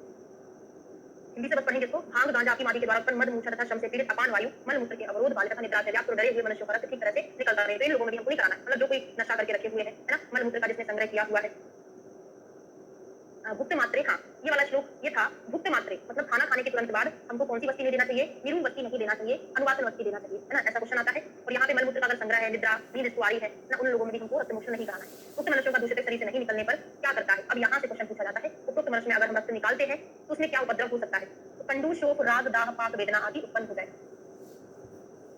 ठीक है। फिर और किस कंडीशन में नहीं करते हैं? तो अधिक उष्ण ऋतु या परिस्थिति में, अधिक स्वेदन करने पर, अधिक वेदन होने पर, अग्नियों द्वारा विस्रावन करने पर रक्त अधिक मात्रा में निकलता है। इस प्रकार से हुआ रक्तस्राव का अतियोग क्या करता है? अब यहाँ से क्वेश्चन पूछा जाता है। ये क्वेश्चन ऐसा पूछा था, निम्न में से कौन सा रक्त के अतिस्राव का लक्षण नहीं है? ये क्वेश्चन मुझसे भी नहीं बन पाया था, शायद यूपीएससी 2020 के पेपर में था ये क्वेश्चन, मैंने दिया था वो पेपर। तो अतिवृत्ति में क्या होता है? शिरो अभितापा, सिर कैसा हो जाता है? अभिताप हो जाता है। आंधिता, आंधिता मतलब व्यक्ति अंधा हो जाता है। अधीमन, तिमिर प्रादुर्भाव। तो देखो एक एक को याद करने की कोशिश करते हैं। सिर वाली प्रॉब्लम याद कर लो, सिर बहुत गर्म हुआ तो आंखें खराब हो जाएंगी, या तो अंधा हो जाएगा व्यक्ति या उसको तिमिर हो जाएगा। तो सिर में अभिताप, अंधा हो गया, अंधा अधिमन तो तिमिर, अंधा अधिमन सेम सेम लग रहा है आंखों पर, अंधा अधिमन तो तिमिर हो जाएगा, ठीक है। फिर क्या है? धातु क्षयम आक्षेपकम, रक्त की अधिक वृद्धि हुई है तो क्या होगा? धातु क्षय हो जाएगा, है ना, और आक्षेपक हो जाएगा। पक्षाघात, एकांक विकार। तो धातु क्षय आक्षेपक, छतरी वाला छा जो है ना सभी में आया हुआ, इस तरीके से मैंने रखा था क्योंकि ऐसे क्वेश्चन याद ही नहीं होते। धातु क्षय, आक्षेपक, पक्षाघात, एकांग विकार। तृष्णा दाहु, तृष्णा है प्यास लगेगी। वो तीनों भाई बहन आ गए यहाँ पे। हिक्का का श्वास को हम 3 भाई बहन बोलते हैं जिनके 5-5 पेड़ होते हैं। तृष्णा दाह, हिक्का का श्वास, पांडु रोग भी होता है और मरण हो जाता है लास्ट में। पांडु रोग क्यों होगा? एनीमिया हो जाएगा, ज्यादा रक्तस्राव होगा, ठीक है। तो सिर वाली चीजें याद कर लो, अंधा अधिमन तिमिर, सिरोभिताप तो याद हो गया, धातु क्षय से छत्ती वाला क्षय, आक्षेपक, पक्षाघात, एकांग विकार हो जाएगा, तृष्णा दाह, तीनों भाई बहन याद कर लो, हिक्का का श्वास, पांडु और मरण याद हो गया। क्लास के बाद 1-2 बार और रिवाइज करोगे तो सब याद हो जाएगा। इसलिए कब हमको रक्तमोक्षण कराना चाहिए? तस्मात् न शीते न अतिउष्णे न स्विन्ने न अतितापते यवागु प्रति वितस्य शोणितम मोक्षे, यवागु पान करा के। ये क्वेश्चन बहुत इंपॉर्टेंट है। रक्तमोक्षण करते समय हमको उसके पहले यवागु पान कराना चाहिए। इसलिए ना शीतकाल में, ना अधिक गर्मी के समय, ना ज्यादा स्वेदन कराके, ना ही बहुत ज्यादा तपा के रक्तमोक्षण करें, किंतु प्रथम रोगी को यवागु पान हमको कराना चाहिए। फिर सम्यक रक्त निकल जाने पे क्या मिलता है? सम्यक गत्वा यदा रक्तम स्वमेव अवतिष्ठति। क्या होता है? जब हम रक्तमोक्षण कराते हैं तो वो निकलते निकलते स्वयं बंद हो जाता है। तो हमको समझ लेना चाहिए कि सम्यक हुआ है ना। तो शोणित मोक्षण से दूसरी तरफ ठीक तरह से निकलकर स्वमेव रक्त बहना बंद हो जाए, स्वमेव अवतिष्ठति, ठीक है। शुद्धं तथा विजानीय सम्यक दिशा, इसको हमको क्या समझना है? शुद्ध समझना है। केवल एक धर्म आपको याद करना है, स्वयं ठीक हो जाता है। दूसरा, शरीर में या पीड़ित स्थान में कैसी आ जाती? लघुता। सम्यक रक्त का श्रवण हुआ है, थोड़ा सा हल्का लगने लगता है। वेदना हो रही, जैसे गर्भवती के पेशेंट में हम क्या करते हैं? रक्तमोक्षण कराते हैं। कॉपरेट जो होता है ना पीछे साइड घुटने के पीछे, वहां पर करते हैं। प्रेशर वहां पे ज्यादा रहता है, उस कारण से हमारी जो सियाटिक नर्व होती है वो उसमें प्रेशर होता है। सियाटिक नर्व में अगर प्रेशर पड़ेगा तो पूरा पाँव में दर्द होता है। इस कारण से हम वहां पे रक्तमोक्षण कराते हैं प्रेशर को कम करने के लिए, ताकि सियाटिक नर्व में प्रेशर कम हो जाए। उस कारण से सियाटिका में इंस्टेंटली बहुत ज्यादा जल्दी उसमें पेन रिलीफ हो जाता है। करते हैं ना, किया होगा आप लोगों ने भी। तो वेदना की शांति हो जाए, व्याधि वेग परिचय। मैंने सियाटिका का एग्जांपल इसलिए दिया ताकि आपको याद रहे कि हम रक्तमोक्षण जब कराते हैं तो पैर में थोड़ा सा हल्का हल्का लगने लगता है, वेदना ठीक हो जाती है। जिस व्याधि के लिए हम करा रहे थे वो व्याधि भी उस समय के लिए ठीक हो जाती है। ये सम्यक के लक्षण है। सम्यक प्रसादो मनस्तथा, तथा मन का प्रसन्न होना, मन भी प्रसन्न हो जाता है। ऐसा नहीं केवल शरीर ही प्रसन्न हो रहा है, मन भी होता है। जो मन समय समय पर रक्तमोक्षण कराते रहते हैं उनमें त्वचा के दोष, अपची, कंठमाला, गलगंड आदि ग्रंथियों में शोथ, दुष्ट, शोणितजन्य रोग नहीं होता। वो नहीं हमको याद रखना। अब प्रक्षालन करने पर अगर रक्त नहीं निकल रहा, हमने यहाँ पे कट लगाया है, रक्त नहीं निकल रहा है, तो वहां पे इन चीजों से क्या करना है? घर्षण करना है। इलायची, कपूर, कूट, तगर, पाठा, देवदारू, चित्र, त्रिकटु, हरिद्रा, है ना, इन सभी चीजों से घर्षण करना है। तो बीचों बीच लिखा है कुछ यहाँ पर, देखो क्या होता है? उन्हीं के पास सेचन करना चाहिए। इन उपचारों से भी रक्तस्राव बंद ना हो तो क्षार अग्नि से जलाना चाहिए, है ना। कुछ उपचार दिए हैं कि इनसे हमको रक्तस्राव बंद करना है। अगर उनसे बंद नहीं हुआ तो क्षार कर्म करना पड़ेगा या अग्नि कर्म करना पड़ेगा। अथवा यदि के अनंतर उस सिरा का रक्त बंद ना हो तो उसी वेदित सिरा का दूसरी जगह पुनर्वेदन करना चाहिए। क्वेश्चन बहुत इंपॉर्टेंट है, श्लोक से पूछा जाता है। क्षार नामना दहेतिक्तम वेदनांतरम वा तमेव अति प्रस्थान सिरा विद्ये। अगर किसी सिरा का वेदन हो गया है, वहां से ब्लीडिंग हो रही है, बंद नहीं हो पा रही है, तो हमको उसी सिरा का दूसरी साइड से वेदन कर देना चाहिए, ताकि जो फ्लो यहाँ से हो रहा था वो अपोजिट साइड की ओर आने लग जाए, वो स्राव बंद हो जाए, ठीक है। तो ये क्वेश्चन एग्जाम में पूछा गया है। इस तरह आयुर्वेद में अतिवृत्ति रक्त के निरोधजन उपाय बता दिए हैं। अब यहाँ पे थोड़ा सा आप देखेंगे बीचों बीच लिखा हुआ है, दलहन टीका मत है। आभ्यंतर औषधि बताई है कि रक्त अगर स्राव हो रहा है तो उसमें आभ्यंतर औषधि का प्रयोग करेंगे। जैसे पित्त दोष से दूषित है रक्त और बंद नहीं हो पा रहा है तो हम उसमें पित्त के लिए क्षीर पान कराएंगे। कफ दोष से दूषित है, पित्त में तो क्षीर कराते हैं, शीतल होता है, पित्त की शांति करेगा। कफ में यूज कराएंगे, लेखन का काम करता है, तो कफ का काम करेगा। और बाद दोष में मांस रस का प्रयोग करेंगे। बाद के लिए हमेशा मांस रस यूज करते हैं, ग्रंथन का काम करता है। वायु को शांत करेगा। ये मत किसका है? दलहन जी का है। फिर यहाँ से ये रीजनिंग क्वेश्चन, जब मैं बोलती हूँ यहाँ से रीजनिंग क्वेश्चन बनेगा तो आर बना लिया करो। जब मैं बोलती हूँ कि यहाँ से रेफरेंस बनेगा तो आर अपॉन एस बना लिया करो। धातु शयात स्मृति रक्ते मंदा संजायते अनिला पवनश्च परम कोपम याति तस्मात् प्रयत्नतः ना तब नाति शीतल शीतल लघु स्निग्धे शोभित वदने ईषत अम्ले अम्लेवा भोजनम समुपाचरी। क्या होता है? आप जानते हैं वायु का प्रकोप दो कारणों से होता है। किन कारणों से? एक तो धातु क्षय से, दूसरा मार्ग अवरोध से। यहाँ पर अति रक्तस्राव में क्या हो रहा है? धातु का क्षय हो रहा है। धातु शयात शुद्धि रखते, जो रक्त धातु का क्षय हो रहा है, मतलब धातु क्षय हो रहा है, उससे क्या हो जाएगा? एक तो वायु का प्रकोप हो जाएगा। दूसरा, अग्नि कैसी हो जाएगी? बात समझ में आ रही है ना? तो रक्त के होने पर शरीर में अन्य मांस मेरा धातु क्षीण हो जाती है, जैसे मनुष्य की अग्नि भी मंद हो जाती है। क्यों अग्नि मंद होती है? क्योंकि आप जानते हैं जब रक्त धातु का क्षय हो रहा है तो रक्त के समकक्ष ही अग्नि है, क्योंकि रक्त जो है वही पित्त है और पित्त के अलावा हमारे शरीर में कोई अग्नि ही नहीं होती है। तो सूत्र स्थान के 21 नंबर के चैप्टर में पढ़ेंगे, नहीं 15 में पढ़ेंगे। क्या पित्त व्यतिरेकात् अन्यो अग्नि उपलब्ध 21 में पढ़ेंगे कि पित्त के अलावा शरीर में कोई अग्नि नहीं है। तो वैसे पित्त की कमी होती तो अग्नि बंद हो जाती है। ठीक है, धातु क्षय से वायु का प्रकोप हो जाता है, इसलिए हमको क्या करना है? इसकी यत्न प्रयत्न पूर्वक रक्षा करनी चाहिए। ठीक है, समझ में आ रहा है? तो मनुष्य की अग्नि मंद हो जाता है, बात की भी अत्यंत कुपित हो जाता है, इसलिए प्रयत्न पूर्वक उस मनुष्य को ना अधिक ठंडा ना हल्का तथा हल्का स्निग्ध रक्तवर्धक और कुछ खट्टे तथा अम्ल रहित पदार्थों का भोजन कराना चाहिए। मैंने एक चीज आपको पढ़ाई हूँ चैप्टर की शुरुआत में भी, प्रयत्न पूर्वक हमको किसकी रक्षा करना चाहिए? श्लोका में आया है रक्षयेत प्रयत्नतः। रक्षयेत प्रयत्नतः का मतलब है प्रयत्न पूर्वक रक्षा करनी चाहिए। वहां पर है रस धातु, यहाँ पे रक्षा वर्ड आया ही नहीं है। यहाँ पर ये बोला है तस्मात् प्रयत्नतः, प्रयत्न का जो वहां यहाँ पर लागू हो रहा है, इसलिए हमको क्या करना है? प्रयत्न पूर्वक, वेरी गुड, प्रयत्न पूर्वक उस मनुष्य को ना ज्यादा बहुत शीत लघु भोजन, स्निग्ध भोजन, शोणित वर्धन भोजन करना चाहिए। ये अति रक्तस्राव का ट्रीटमेंट है। क्लियर है? अब अति रक्तस्राव हो रहा है तो इसके 4 उपाय हैं। देखो श्लोक हम क्या पढ़ने वाले हैं? 2 श्लोक पढ़ने वाले हैं। एक श्लोक में बताया है कि रक्तस्राव रोकने के 4 उपाय हैं। तो एक श्लोक में 4 उपाय बताए हैं, तो उसमें क्रम क्या है? जब उन्होंने दूसरा श्लोक बताया है तो वहां पर उन्होंने बोला कि सबसे पहले क्या करें, उसके बाद क्या करें, उसके बाद क्या, उसके बाद क्या। सेकंड श्लोक में क्रम बताया है कि हमको इनिशियली क्या करना, उसके बाद क्या क्या करना है। बाकी यहाँ पर कोई क्रम नहीं बताया, यहाँ पर केवल सिंपल लिखा है, उसको बताया कि 4 प्रकार के होते हैं। तो चतुर्विधम रक्त रोधक उपाय कितने, ऐसा क्वेश्चन बनता है। रक्त रोधक उपाय जो है 4 होते हैं। चतुर्विधम यदि तद्दि रुद्रस्य निवारणम संधानम स्कंदनम च पाचनम दहनम तथा। अब क्रम क्या होता है? सबसे पहले हमको क्या करना है? यहाँ पे ये वाला पढ़ो, उसके बाद में वाला श्लोक। ठीक है, पढ़ लो। क्रम यहाँ नहीं लिखा, क्रम लिखा ये जो नेक्स्ट श्लोक है इसमें क्रम लिखा है। वहां पे ये लिखा है कि आप संधान किससे करोगे? संधान जो है हम कषाय से करते हैं।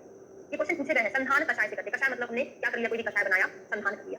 रक्त का स्कंदन किससे करते हैं? हिम से करते हैं। बर्फ लिया हमने, अच्छा प्रीवियस ईयर में भी आया था, हाँ, तो हमने कोई बर्फ लिया, रख दिया, तो स्कंदन हो गया। तो स्कंदन हिम के द्वारा।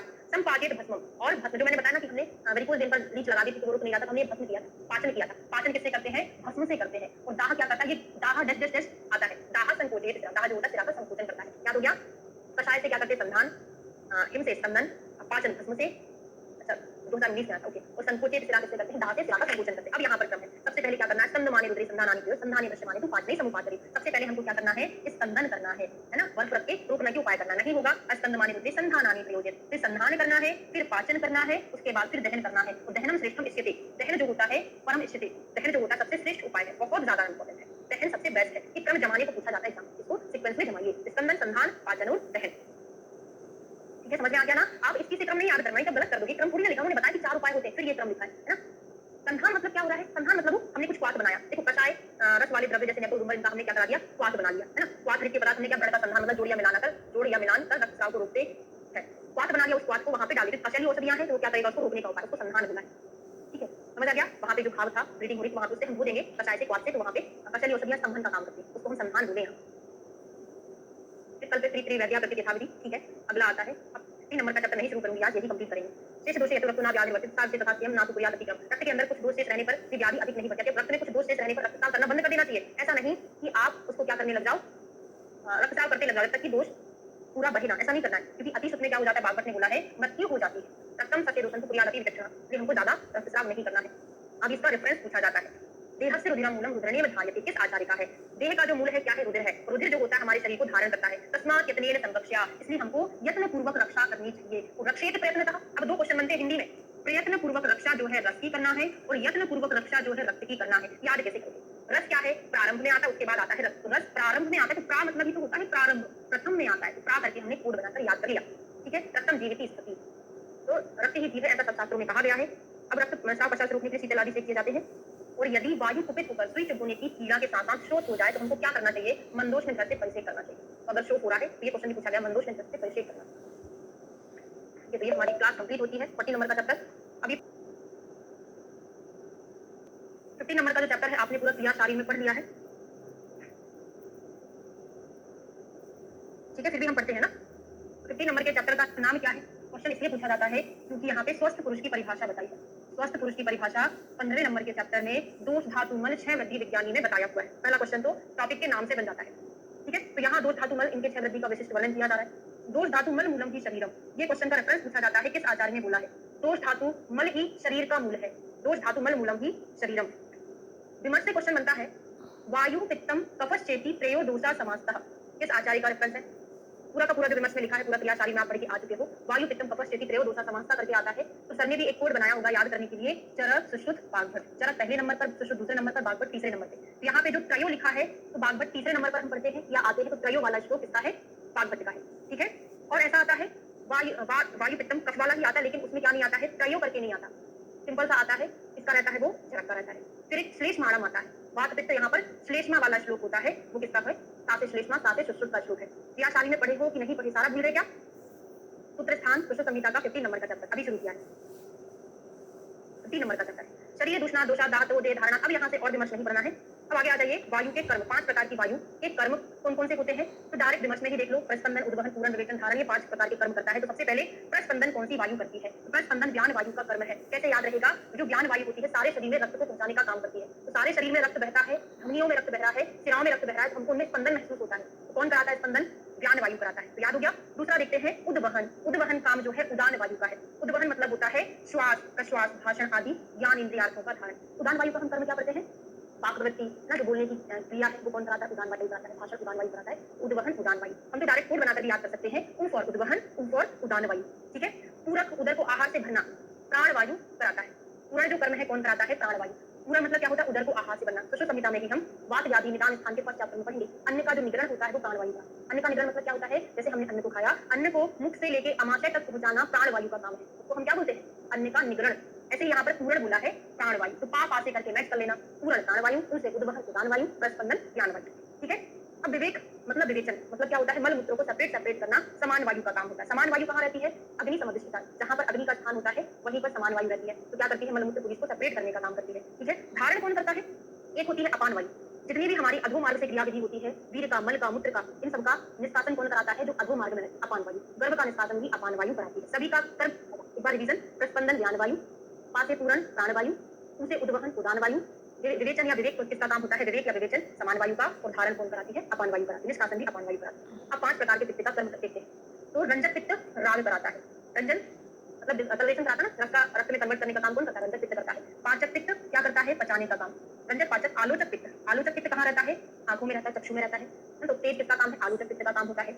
साधक पित्त का काम क्या होता है, मेधा, और भाजक पित्त का काम क्या होता है, उष्मा, है ना। जो हमारी स्किन होती है उसमें भाजक पित्त होता है। हम जितने भी लेप लगाते हैं, क्रीम लगाते हैं, उन सबका अवशोषण कौन करता है, भाजक पित्त करता है। तो यहाँ पे कोई भी कोड बनाने की जरूरत नहीं है, सब स्पष्ट है, समझ में आ रहा है। रंजन राग रंजक पित्त है, पाचक पित्त पक्ति करेगा, आंखों में क्या रहता है, तेज रहता है, तो आलोचक पित्त है। साधु की मेधा याद कर लेना, साधु की मेधा बहुत अच्छी है, तो साधु से साधक, मेधा से हो जाएगा मेधा। और उष्मा, स्पर्श करके देखो, गर्म हाथ लगते हैं, तो ये भाजक पित्त स्किन में रहता है, जो उष्मा का काम करता है। ठीक है, तो किसका याद हो गया आपको, वात का, पित्त का। अब आते हैं कफ का। विमर्श में एक श्लोक बहुत इंपॉर्टेंट है बागभट्ट का, जो हमेशा एग्जाम में पूछा जाता है। क्या है बागभट्ट का, अमाशय आश्यम पित्तम रंजकम रस रंजना। प्रीवियस क्लास में पढ़ाया था।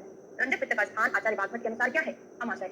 और बाकी आचार्यों ने क्या बोला है, रंजक पित्त का स्थान यकृत और प्लीहा बोला है, किसी ने यकृत प्लीहा बोला है, वो इधर का टॉपिक है। बाकी आचार्य ने यकृत प्लीहा बोला है। आप इतना याद रखना है कि अमाशय जो है बागभट्ट ने बताया।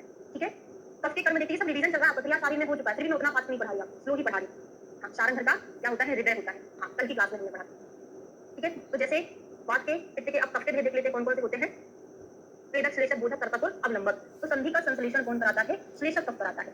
नाम ही है श्लेषक, तो संधि का संश्लेषण कराता है। स्नेहन कौन कराता है, क्लेदक कफ कराता है। कैसे याद करोगे, देखिए स्नेहन, जब हम बॉडी का स्नेहन कराते हैं, कोई भी पंचकर्मा हमको कराना है तो बॉडी का स्नेहन कराना पड़ता है। स्नेहन क्या करता है, शरीर के अंदर क्लेद को बढ़ा देता है, यही करता है ना, क्योंकि स्नेहन कैसा है, बहुत स्निग्ध होता है, तो स्नेहन क्लेद को बढ़ा देता है। संधि का संश्लेषण श्लेषक है, स्नेहन क्या करेगा, क्लेद को बढ़ा देगा। रोपण कौन करता है, बोधक कफ। बोधक जो है रोपण का काम करता है। बोरो प्लस याद कर लो, अभी सर्दियों में काफी काम आएगी, बोरो प्लस, तो बो से हो जाएगा बोधक, रो से हो जाएगा रोपण। फिर आता है एक पूरण। पूरण कौन सा कराता है, तर्पक।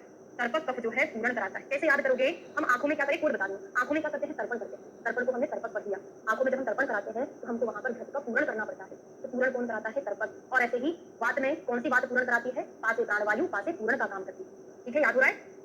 फिर लास्ट का बल स्थैर्यकर, है ना, जो अवलंबक कफ होता है, अवलंबक कफ बल की स्थिरता लाता है। तो ऐसे याद कर सकते हैं, लंबा बल, बल कैसा चाहिए हमको, लंबा चाहिए, बहुत दीर्घ काल तक हमको बलशाली बनके रहना है, तो अवलंबक बल और स्थिरता लाने का काम करता है। तो वात पित्त कफ के कर्म आपको सभी को याद हो गए हैं, हो गए हो तो हम आगे बढ़ चले। क्लियर ना, पूरा क्रियाशाली का रिवीजन हो रहा है आपका। हम सभी धातुओं का कर्म देखते हैं। एक श्लोक आपने पढ़ा होगा, बताइएगा जरा किसका है। प्रीणनम जीवनम लेपः स्नेहो धारण पूर्णे, प्रीणनम जीवनम लेपः स्नेहो धारण पूर्णे, गर्भ उत्पादश धातुनाम सप्त कर्मा अविकारजम। ये पूरा श्लोक मुझे याद नहीं आ रहा किस आचार्य का, पूरा सप्त धातु का कर्म बताया है। वाग्भट्टिका की शारंध्र का है, मुझे कंफर्म नहीं है, इसलिए मैं आपसे पूछ रही हूँ। 7 धातु का कर्म है। अच्छा, शारंध्र का नहीं है ये, ठीक है, आप याद कर लेना। 7 धातु का कर्म क्या होता है? प्रीणन, जीवन, लेपः, स्नेहो, धारण, पूर्ण। ऐसे करके याद रहेगा तो आपको सुश्रुत का कर्म भी याद हो जाएगा सप्त धातु का। तो जो रस होता है, क्या होता है? रस से क्या बनता है? रक्त बनता है, रक्त से मांस बनता है, उत्तरोत्तर धातु बनती है। जो रस होता है वो अगली धातु की पुष्टि करेगा, रक्त पुष्टि। रक्त जो होगा अगली धातु की पुष्टि करेगा, मांस की पुष्टि करेगा।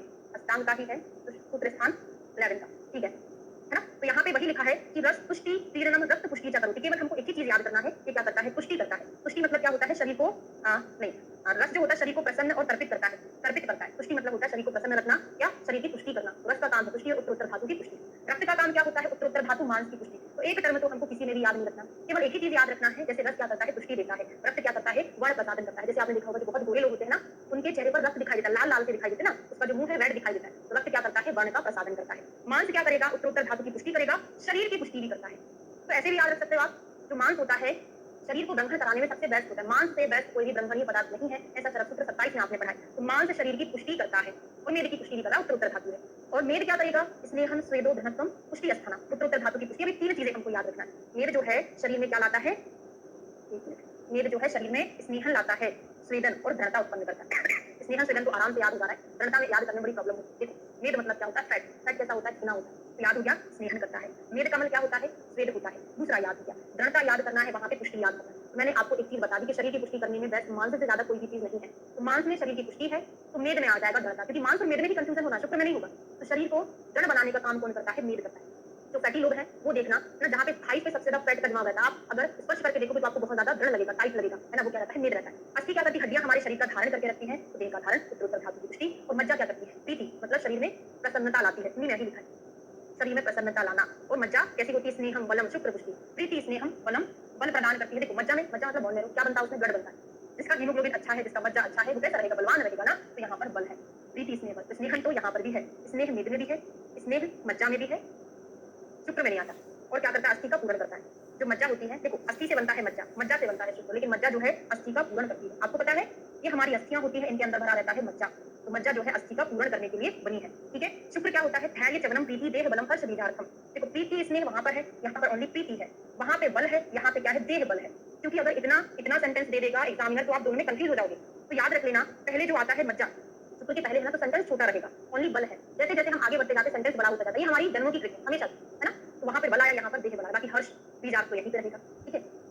तो शुक्र शरीर में धीरता, धीरे की प्रसन्नता, है ना, बल और प्रहर्ष तथा जो हर्ष है ना वो प्रहर्ष है ना, तथा गर्भोत्पत्ति में बीज का कार्य करता है। तो ये हमारा पूरा सप्त धातु का कर्म हमको याद हो गया है। अब आ जाइए पुरुष के लिए कुछ कर्म दिए हैं, एग्जाम में काफी पूछा गया है। मलमूत्र मूत्र के लिए, स्वेद मूत्र पुरुष के लिए, तीनों मल के लिए आया है। पुरुष को उपस्तंभ कर्म दिया है। पुरुष शरीर का उपस्तंभ या अवस्तंभन। उपस्तंभ समझते हो? आहार निद्रा ब्रह्मचर्य उपस्तंभ है हमारे शरीर के। उसी प्रकार पुरुष को भी कर्म दिया है, उपस्तंभ करके बोला है, मतलब ये भी हमारे शरीर का धारण करता है। लेकिन अगर आपसे सिंपली क्वेश्चन पूछा जा रहा है तो उपस्तंभ में कौन कौन सी चीजें आती हैं, तो आहार निद्रा ब्रह्मचर्य। अष्टांग हृदय ने ब्रह्मचर्य की जगह अब्रह्मचर्य बोला है, ठीक है। तो पुरुष भी उसी प्रकार हमारे शरीर का धारण करता है, इसलिए इसको उपस्तंभ भी बोला है, अवस्तंभन। और किसी आचार्य का टर्म है, इनका केवल उपस्तंभ है। वायु और अग्नि का धारण करता है, वाह लिख लो, वाह। वायु अग्नि का धारण करता है पुरुष। वस्ती क्या करता है? और मूत्र क्या करता है? वस्ती का पूर्ण करता है।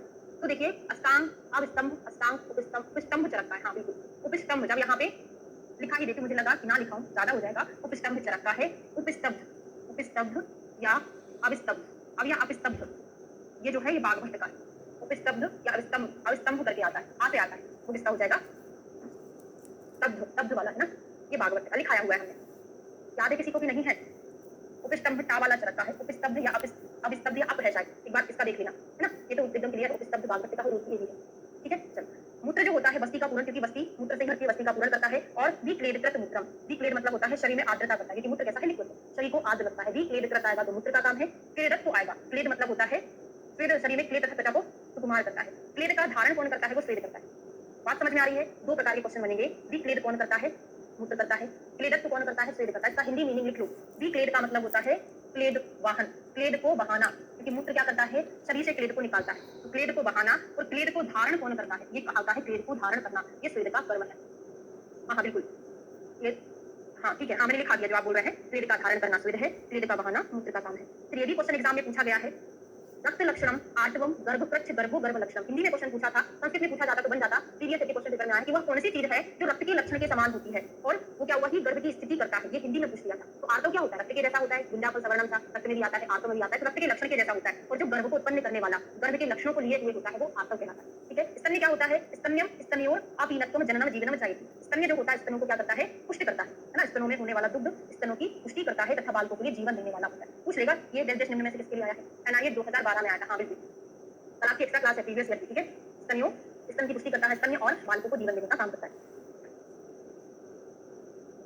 चलिए अब आगे जो आ रहा है, वात पित्त कफ के क्षय, धातुओं के क्षय, मलों के क्षय, उसके बाद फिर वात पित्त कफ की वृद्धि, धातु की वृद्धि, मलों की वृद्धि, ऐसे करके आएगा। तो आपको इस तरीके से याद नहीं होगा, इसको कंपैरेटिवली पढ़ा जाएगा। पहले वात की वृद्धि, वात का क्षय, पित्त की वृद्धि, पित्त का क्षय, ऐसे पढ़ना पड़ेगा। नहीं तो अभी मैं वात का पढ़ा दूं, फिर थोड़ी देर बाद में वात की वृद्धि पढ़ाऊंगी, अच्छा पढ़ा दिया, सब भूल जाओगे। इसलिए हम इसको इस टॉपिक को इतना बस नोट से पढ़ेंगे जो सर ने आपको पढ़ाया।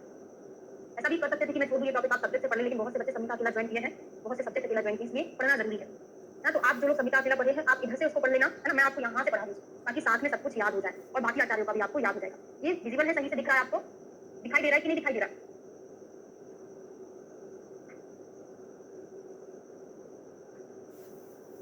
मल मूत्र की क्षय और वृद्धि, ठीक है ना? बोल तो जाया करो। हाँ, पहले हम 6 के लक्षण पढ़ रहे हैं। आंखों में इमेज बना लिया करो। पेज नंबर नोट्स में नीचे दिया होगा, पता नहीं इसमें दिख नहीं रहा है मुझे, पेज नंबर नहीं दिख रहा है, किसी और से पूछ लीजिए। 60 नंबर का है, ठीक है, ओके।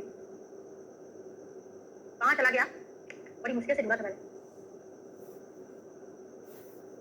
पढ़ेंगे उसके बाद वृद्धि के पढ़ने जा रहे हैं। तो आंखों में एक इमेज बना लिया करो। कभी कभी क्या होता है एग्जाम में हम भूल जाते हैं। इस साइड हमने पढ़ा था कुछ, ये 6 का था कि वृद्धि का, वैसे तो जनरली याद रहता है ना। तो पहले हम कोई चीज की कमी पढ़ते हैं, उसके बाद उसकी वृद्धि पढ़ेंगे। तो वायु का कर्म क्या है? कर्म का श्लोक याद होना चाहिए। बताए थे हम, छोटी सी डायरी बनाना, उसमें वात पित्त, हाँ आपको सुश्रुत से पढ़ना है इसको, ठीक है, क्योंकि कंपैरेटिव में स्किप करके पढ़ाऊंगी, ये वाला पेज पढ़ लिया, फिर आगे जाके पढ़ेंगे तो बहुत ज्यादा डिफिकल्ट हो जाएगा याद करना, है ना।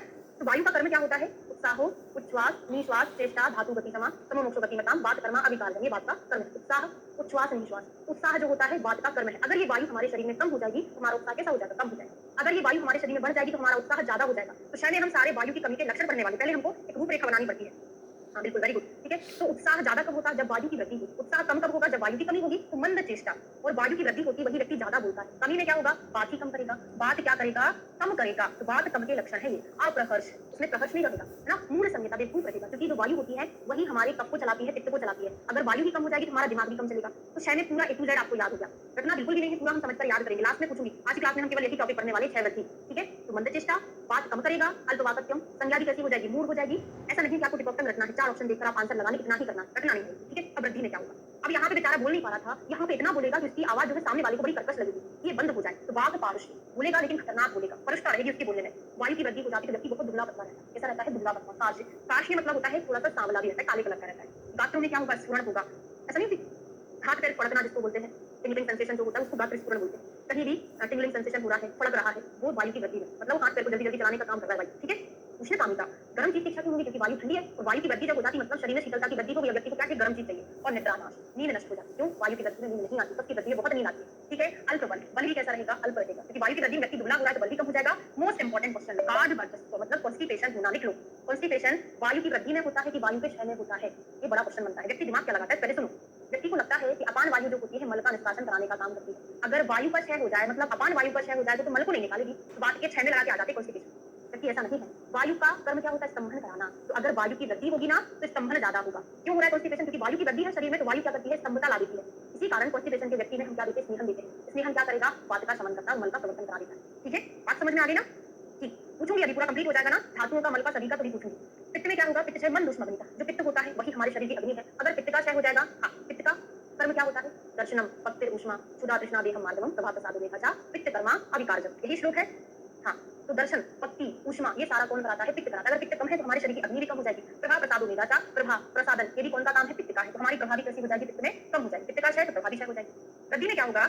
पित्त का कलर क्या होता है? नीला पीला, अक्सर पीला ही होता है। तो शरीर में पित्त की वृद्धि मतलब हमारा शरीर ही पीला पीला दिखेगा, पीता अवस्था। पित्त बढ़ जाएगा तो शरीर में टेम्परेचर बढ़ जाएगा, संताप हो जाएगा। तो कोई कोड बनाकर याद करने की जरूरत है कि नहीं है? ये तो बताओ। नहीं है ना, क्योंकि हमको इतना तो पता है कि पित्त गर्म होता है, उसकी वृद्धि में मिलेगा संताप, ना कफ में मिलेगा ना वात में मिलेगा, बस समझने का काम। जहां तक संभव हो वहां तक कोड नहीं बनाना है। बहुत सारे कोड है, कहाँ तक याद रखोगे? तो हमको सारी मेथड यूज करना है, इमेजिनेशन यूज करना है, कोड समझना, सारी चीजें हमको यूज कर करके ही आगे बढ़ना है। ठीक है ना? बिल्कुल। और सभी लोग आज संतोषजनक अटेंडेंस है, फिर भी है ना 150 160 ऑनलाइन रहते थे। ये ठंडा होता है तो गर्म की इच्छा करता है, ये गर्म होता है तो ठंडी की इच्छा करता है। ठीक है, उष्ण कामित्वम, नींद कम आएगी, इसमें नींद नष्ट हो जाएगी, लेकिन पित्त में आएगी तो, लेकिन कम आएगी। ठीक है, मूर्छा, गर्मी के कारण चक्कर आ जाता है, बल की हानि हो जाती है। तो देखो यहाँ पर भी अल्प बल है, अल्प बल, थोड़ा सा बल है, यहाँ पे पूरा ही बल चला गया, चक्कर आ जाएगा। गर्मी के कारण बल कैसा हो जाएगा? पूरा ही चला जाएगा। इंद्रिय दौर्बल्य बहुत इंपॉर्टेंट है। देखो गर्मी में क्या होता है, हमारी इंद्रियां काम, अगर किसी को बहुत धूप में बिठा दो, इंद्रियां काम करेंगी क्या? नहीं करेंगी। वैसे ही करके याद कर लेना कि पित्त मतलब बहुत गर्मी है, धूप है, किसी को बिठा दो धूप में तो हमारी इंद्रियां जो है दुर्बल हो जाती है, हम आंखें बहुत छोटी करके देखने लगते हैं ना, तो इंद्रिय दौर्बल्य और मन मूत्र जो है वो ढीला आएगा। फिर आता है कफ का क्षय। यहाँ पे दो चीजें मिलेगी, रुक्षता जो है वात की वृद्धि में मिलना चाहिए था, वहां पे नहीं मिलता, कफ के क्षय में मिलता है। अंतर्जाल जो है पित्त की वृद्धि में मिलना चाहिए था, वहां नहीं मिलता, यहाँ मिलता है। तृष्णा जो है पित्त की वृद्धि में मिलना चाहिए था, वहां ना मिलकर यहाँ मिलता है। तो तीन चीजें हम सविपर्यता से याद करेंगे। सुश्रुत के साथ चरक का रिवीजन कैसे मेंटेन करें, साथ में सब्जेक्ट और प्रीवियस ईयर, इसीलिए तो आपको टाइम टेबल बना के दिया है। प्रीवियस ईयर को आपको केवल एक एक पेपर डेली करना है, बर्डन ही नहीं है बिल्कुल। और जो वीकली टेस्ट चल रहे हैं उसके दौरान आपकी चरक संहिता का रिवीजन चल रहा है, तो अलग से थोड़ी ना पढ़ना है, बस डेली एक एक घंटा दो, आधा एक घंटा दो चरक संहिता को, बाकी जो डेली चल रहा है उसको चलने दो, तो बर्डन ही नहीं है। इसलिए मैंने बोला अभी से कर लो, फिर आप जनवरी फरवरी लगेगी तो आप पूछोगे। ठीक है ना? तो यहाँ पे दो चीजें आप ऐसी कर लो, तीन चीजें, एक वात वृद्धि का, एक दो पित्त वृद्धि के लक्षण यहाँ पे मिलते हैं। वात वृद्धि में क्या है, ये जनरली होता है कि जब वायु बढ़ता है तो कफ का क्षय होता है। तो मतलब वही है ना कि कफ के क्षय में वात वृद्धि का लक्षण मिलना जाहिर सी बात है, क्योंकि कफ के क्षय होता है तो वायु बढ़ता है, ये दोनों के अपोजिट गुण है। अंतर्दाह होना और तृष्णा होना, तीन चीजें हमने ऐसी याद करनी जो एग्जाम में काफी क्वेश्चन पूछा जाता है। ठीक है, अब मैं आपके क्वेश्चन का आंसर नहीं दे रही हूँ क्योंकि मैं टॉपिक से हट जाती, कंप्लीट ही नहीं हो पाएगा। अमाशय के अतिरिक्त अन्य श्लेष महाशय में शून्यता, तो कफ का शब्द क्षय जब होता है तो अमाशय में तो कफ रहेगा, लेकिन अन्य जो श्लेष महाशय है वहां पे उसका क्षय हो जाएगा। ठीक है, दुर्बलता, क्योंकि कफ जो होता है, कफ का गुण क्या होता है, कफ का कर्म क्या होता है, स्नेहो बंध स्थिरत्वम च गौरवम स्तावलम क्षमादित अलोवशा कफ कर्मा अविकारक, तो ये बल का काम करता है ना, संधियों को जोड़ने का काम करता है, ये कफ का काम होता है। जब ये क्षय हो जाएगा तो शरीर में दुर्बलता, संधि शैथिल्य, स्नेहो बंधा स्थिरत्वम, ये बंधन का काम करता है। जब इसका क्षय हो जाएगा तो संधियां शिथिल हो जाती है और प्रजागरण, रात्रि में जागरण होता है, क्योंकि कफ का क्षय होगा तो जागरण है, कफ की वृद्धि होगी तो निद्रा अधिक आती है ना। तो यहाँ पे संधि शैथिल्य और लिख लो, अस्थि क्षय में भी मिलता है। एक तो हमने कफ का याद कर लिया। देखो यहाँ पे क्या है, श्लेषक कफ रहता है, अगर इसका क्षय हो गया तो संधियों में क्या हो जाएगी, शिथिलता आ जाएगी। ये जो है ज्वाइंट हमारा दो बोन, एक बोन, तीन बोन से मिलकर बना है, समझ लो ये ज्वाइंट है। यहाँ की जो अस्थियां हैं, अगर हम इनका क्षय कर दें, मतलब ये हड्डियां थोड़ी सी कम हो जाए तो ये जो फ्लैटेड हो जाएगा, ये ज्वाइंट है जल्दी जल्दी से मूवमेंट करने लगेगा। तो अस्थि क्षय और कफ क्षय दोनों में हमको संधि शैथिल्य मिलता है। ठीक है, फिर वृद्धि में क्या होगा, कफ का काम क्या होता है, सफेद दिखाई देना, तो श्वेत कलर किसका है, कफ की वृद्धि का। शिथिल शक्ति बहुत ज्यादा ठंडा, स्थिरता गौरव, ये तो उसका कर्म ही है कि बहुत ज्यादा हैवी हो जाएगा। अवसाद, डिप्रेशन बहुत इंपॉर्टेंट है, कफ की वृद्धि में डिप्रेशन आता है। अवसाद में क्या होता है, मन बैठ जाता है, तो कफ वाला इतना भारी हो जाएगा बेचारा खुद ही बैठ जाएगा ना। एक कोड बनाकर याद कर लिया, खुद बैठा रहता है तो दिमाग को बिठा लेता है। नींद बहुत आती, तंद्रा, संधि विश्लेष, विश्लेष अस्थि, दोनों में विश्लेषण जो है बहुत ज्यादा क्या हो जाएगा, वहां पे कफ हो जाएगा। तो थोड़ा सा फ्लैसिड टाइप का तो नहीं बोलेंगे, वो शिथिलता होती है, यहाँ पे विश्लेषण हो जाएगा है ना, मूव जल्दी जल्दी करेगा, अस्थि विश्लेष। शैथिल्यता क्षय में मिलता है, विश्लेष जो है वृद्धि में मिलता है। तो वाप और विश्लेष, वाप और वृद्धि करके याद करोगे। तो वात पित्त कफ की क्षय वृद्धि मैंने करा दी है, यहाँ तक आपको अच्छे से याद हो गया। तो हम आगे धातु की क्षय वृद्धि कर लें, क्लियर हो गया, क्रिया सारी में आप पढ़े हो। ठीक है, क्लियर है। जो लोग आपसे बोलते हैं आप उनसे क्या हुआ है, मतलब मेरे साथ ही कुछ क्यों करें। रस की वृद्धि, रस कहाँ रहता है, हृदय में रहता है ना। रस जो है हृदय में रहता है, अगर इस रस का क्षय हो जाए, मतलब यहाँ पे रस भरा बड़ा था, यहाँ से रस निकल के कहीं और चला जाए तो क्या हो जाएगा। अभी सुश्रुत का बस पढ़ा रही हूँ मैं, बाकी चरक का आपको सर पढ़ा दिए। ठीक है, तो क्या होता है, रस क्षय, रित पीड़ा, कंपा, शून्यता, तृष्णा, पूरा याद हुआ है। जब रस क्षय हो जाता है तो हृदय को पीड़ा होने लगती है कि मेरा रस चला गया है, रस के क्षय में हृदय में पीड़ा हो रही है। और क्या बोलता है कि मैं तो शून्य हो गया, मेरे अंदर तो कुछ बचे नहीं है, अब मुझे तृष्णा है कि मुझे कोई रस लाके दे दे। उसको क्या होता है, तृष्णा, उसमें कंपन भी होने लगता है। ये पूरा सुश्रुत का है, रस क्षय, रित पीड़ा, कंपा, शून्यता, तृष्णा। बाकी चरक का मैंने आपको पढ़ा दिया है, बार बार जब आगे पढ़ाऊंगी तो पढ़ाऊंगी। ठीक है, चरक का हम पढ़ लिए, और सुश्रुत का बस पढ़ाऊंगी ना। रसों की रस की अति वृद्धि हो जाती है तो क्या होता है, जब रस इस हार्ट में आगे भर जाएगा तो यहाँ पे कीचड़ हो जाएगा, इतना सारा रस भर गया, प्लेटता हो जाएगी। रस की वृद्धि में प्लेट हो जाएगा, तो हार्ट इधर ही है ना, रस ज्यादा हो जाएगा तो यहाँ से हमारे गले से नीचे अभी तो निकलने लगेगा ना, तो प्रसेक भी होने लगेगा, क्योंकि पास में तो है। तो रसो अति रसो हृदय उत्प्लेद प्रसेक, प्लेद और प्रसेक। हाँ, ठीक है, क्लियर हो गया। चलो, रक्त की क्षय में क्या होगा, तो देखो जितनी भी स्किन की प्रॉब्लम होती है वो हमको रक्त क्षय में होती है। सर मैं पढ़ा दी हूँ सुश्रुत का शोणित क्षयित्व को पारुष्य, स्किन की प्रॉब्लम होती है, डॉक्टर हमको क्या बोलता है, ब्लड प्यूरिफायर लेने के लिए बोलता है। तो त्वचा की पारुष्यता यहाँ पर मिलेगी। वात पारुष्य कहाँ मिलता है, वात पारुष्य से बात की रक्त में, त्वचा में पारुष्य रक्त की। अम्ल शीत प्रार्थना, खट्टी चीजें खाने की इच्छा होती है, अम्ल शीत प्रार्थना। और सिरा में शिथिलता, देखो सिरा में शिथिलता सर ने भी आपको याद कराया होगा, रस पहले नंबर पर, रक्त दूसरे नंबर पर, मांस तीसरे नंबर पर आता है। तो रक्त में 2 अक्षर वाला सिरा शैथिल्य, मांस में 3 अक्षर वाला धमनी शैथिल्य मिलता है। ठीक है, तो सिरा शैथिल्य कहाँ मिलेगा, रक्त में। और खट्टी चीजों की इसको इच्छा होती है, इसका रीजनिंग क्वेश्चन पूछा जाता है, अभी संहिता से पढ़ाने वाली है। ठीक है, अब इसमें रक्त वृद्धि में क्या मिलेगा, रक्तम रक्तांगक्षता, रक्त की वृद्धि होगी तो हमारी आंखें हमको लाल दिखेंगी, और सिराएं जो खाली खाली बह रही थी, रक्त की क्षय हो गया था, रक्त का क्षय हो गया था, रक्त की वृद्धि में ये फूल जाएंगे, तो सिरा में पूर्णत्व मिलेगा। मांस में क्या होगा, रुक्षता, तोद, सदन, धमनी शैथिल्य, तो 3 अक्षर वाला धमनी तीसरे नंबर के मांस धातु में आता है। रुक्षता भी आता है ना, तोद भी आता है। ये सुश्रुत रुक्षता वाला क्वेश्चन एक बार पूछा था, तो कहाँ कहाँ मिल रहा है, अब देखो यहाँ पर भी रुक्षता आया है ना, यहाँ भी रुक्षता आया है रस में, तो रस में भी रुक्षता है, इधर भी रुक्षता है, मांस में भी रुक्षता आ गया, तो सभी में रस रक्त मांस। अब यहाँ पे पर्टिकुलर आचार्य का रेफरेंस ना याद करो, स्पेशली बागवटिका में आपको बहुत अच्छे से याद कराऊंगी, क्योंकि एग्जामिनर जो है 2-3 साल पिछले 2-3 साल से अष्टांग हृदय की क्षय वृद्धि से ज्यादा क्वेश्चन पूछता है ना। भ्रम वाला पूछा था यूपीएससी 2020 के पेपर में। भ्रम कौन सा, एक दोष था और एक धातु थी, दोनों मिलता है। प्रीवियस ईयर में सॉल्व कराया, बताएं जरा। भ्रम का पूछा था बागवटी के अनुसार, एक धातु है और एक दोष है, एक बताना है ना, मुझे याद नहीं आ रहा अभी, ठीक है ना।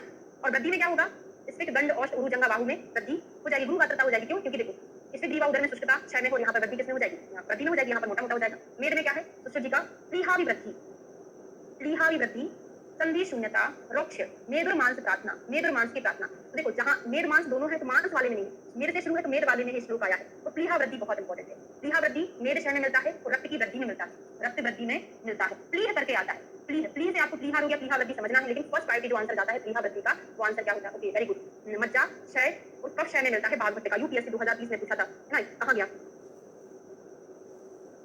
श्रम था कि भ्रम था, देखना भ्रम ही था ना,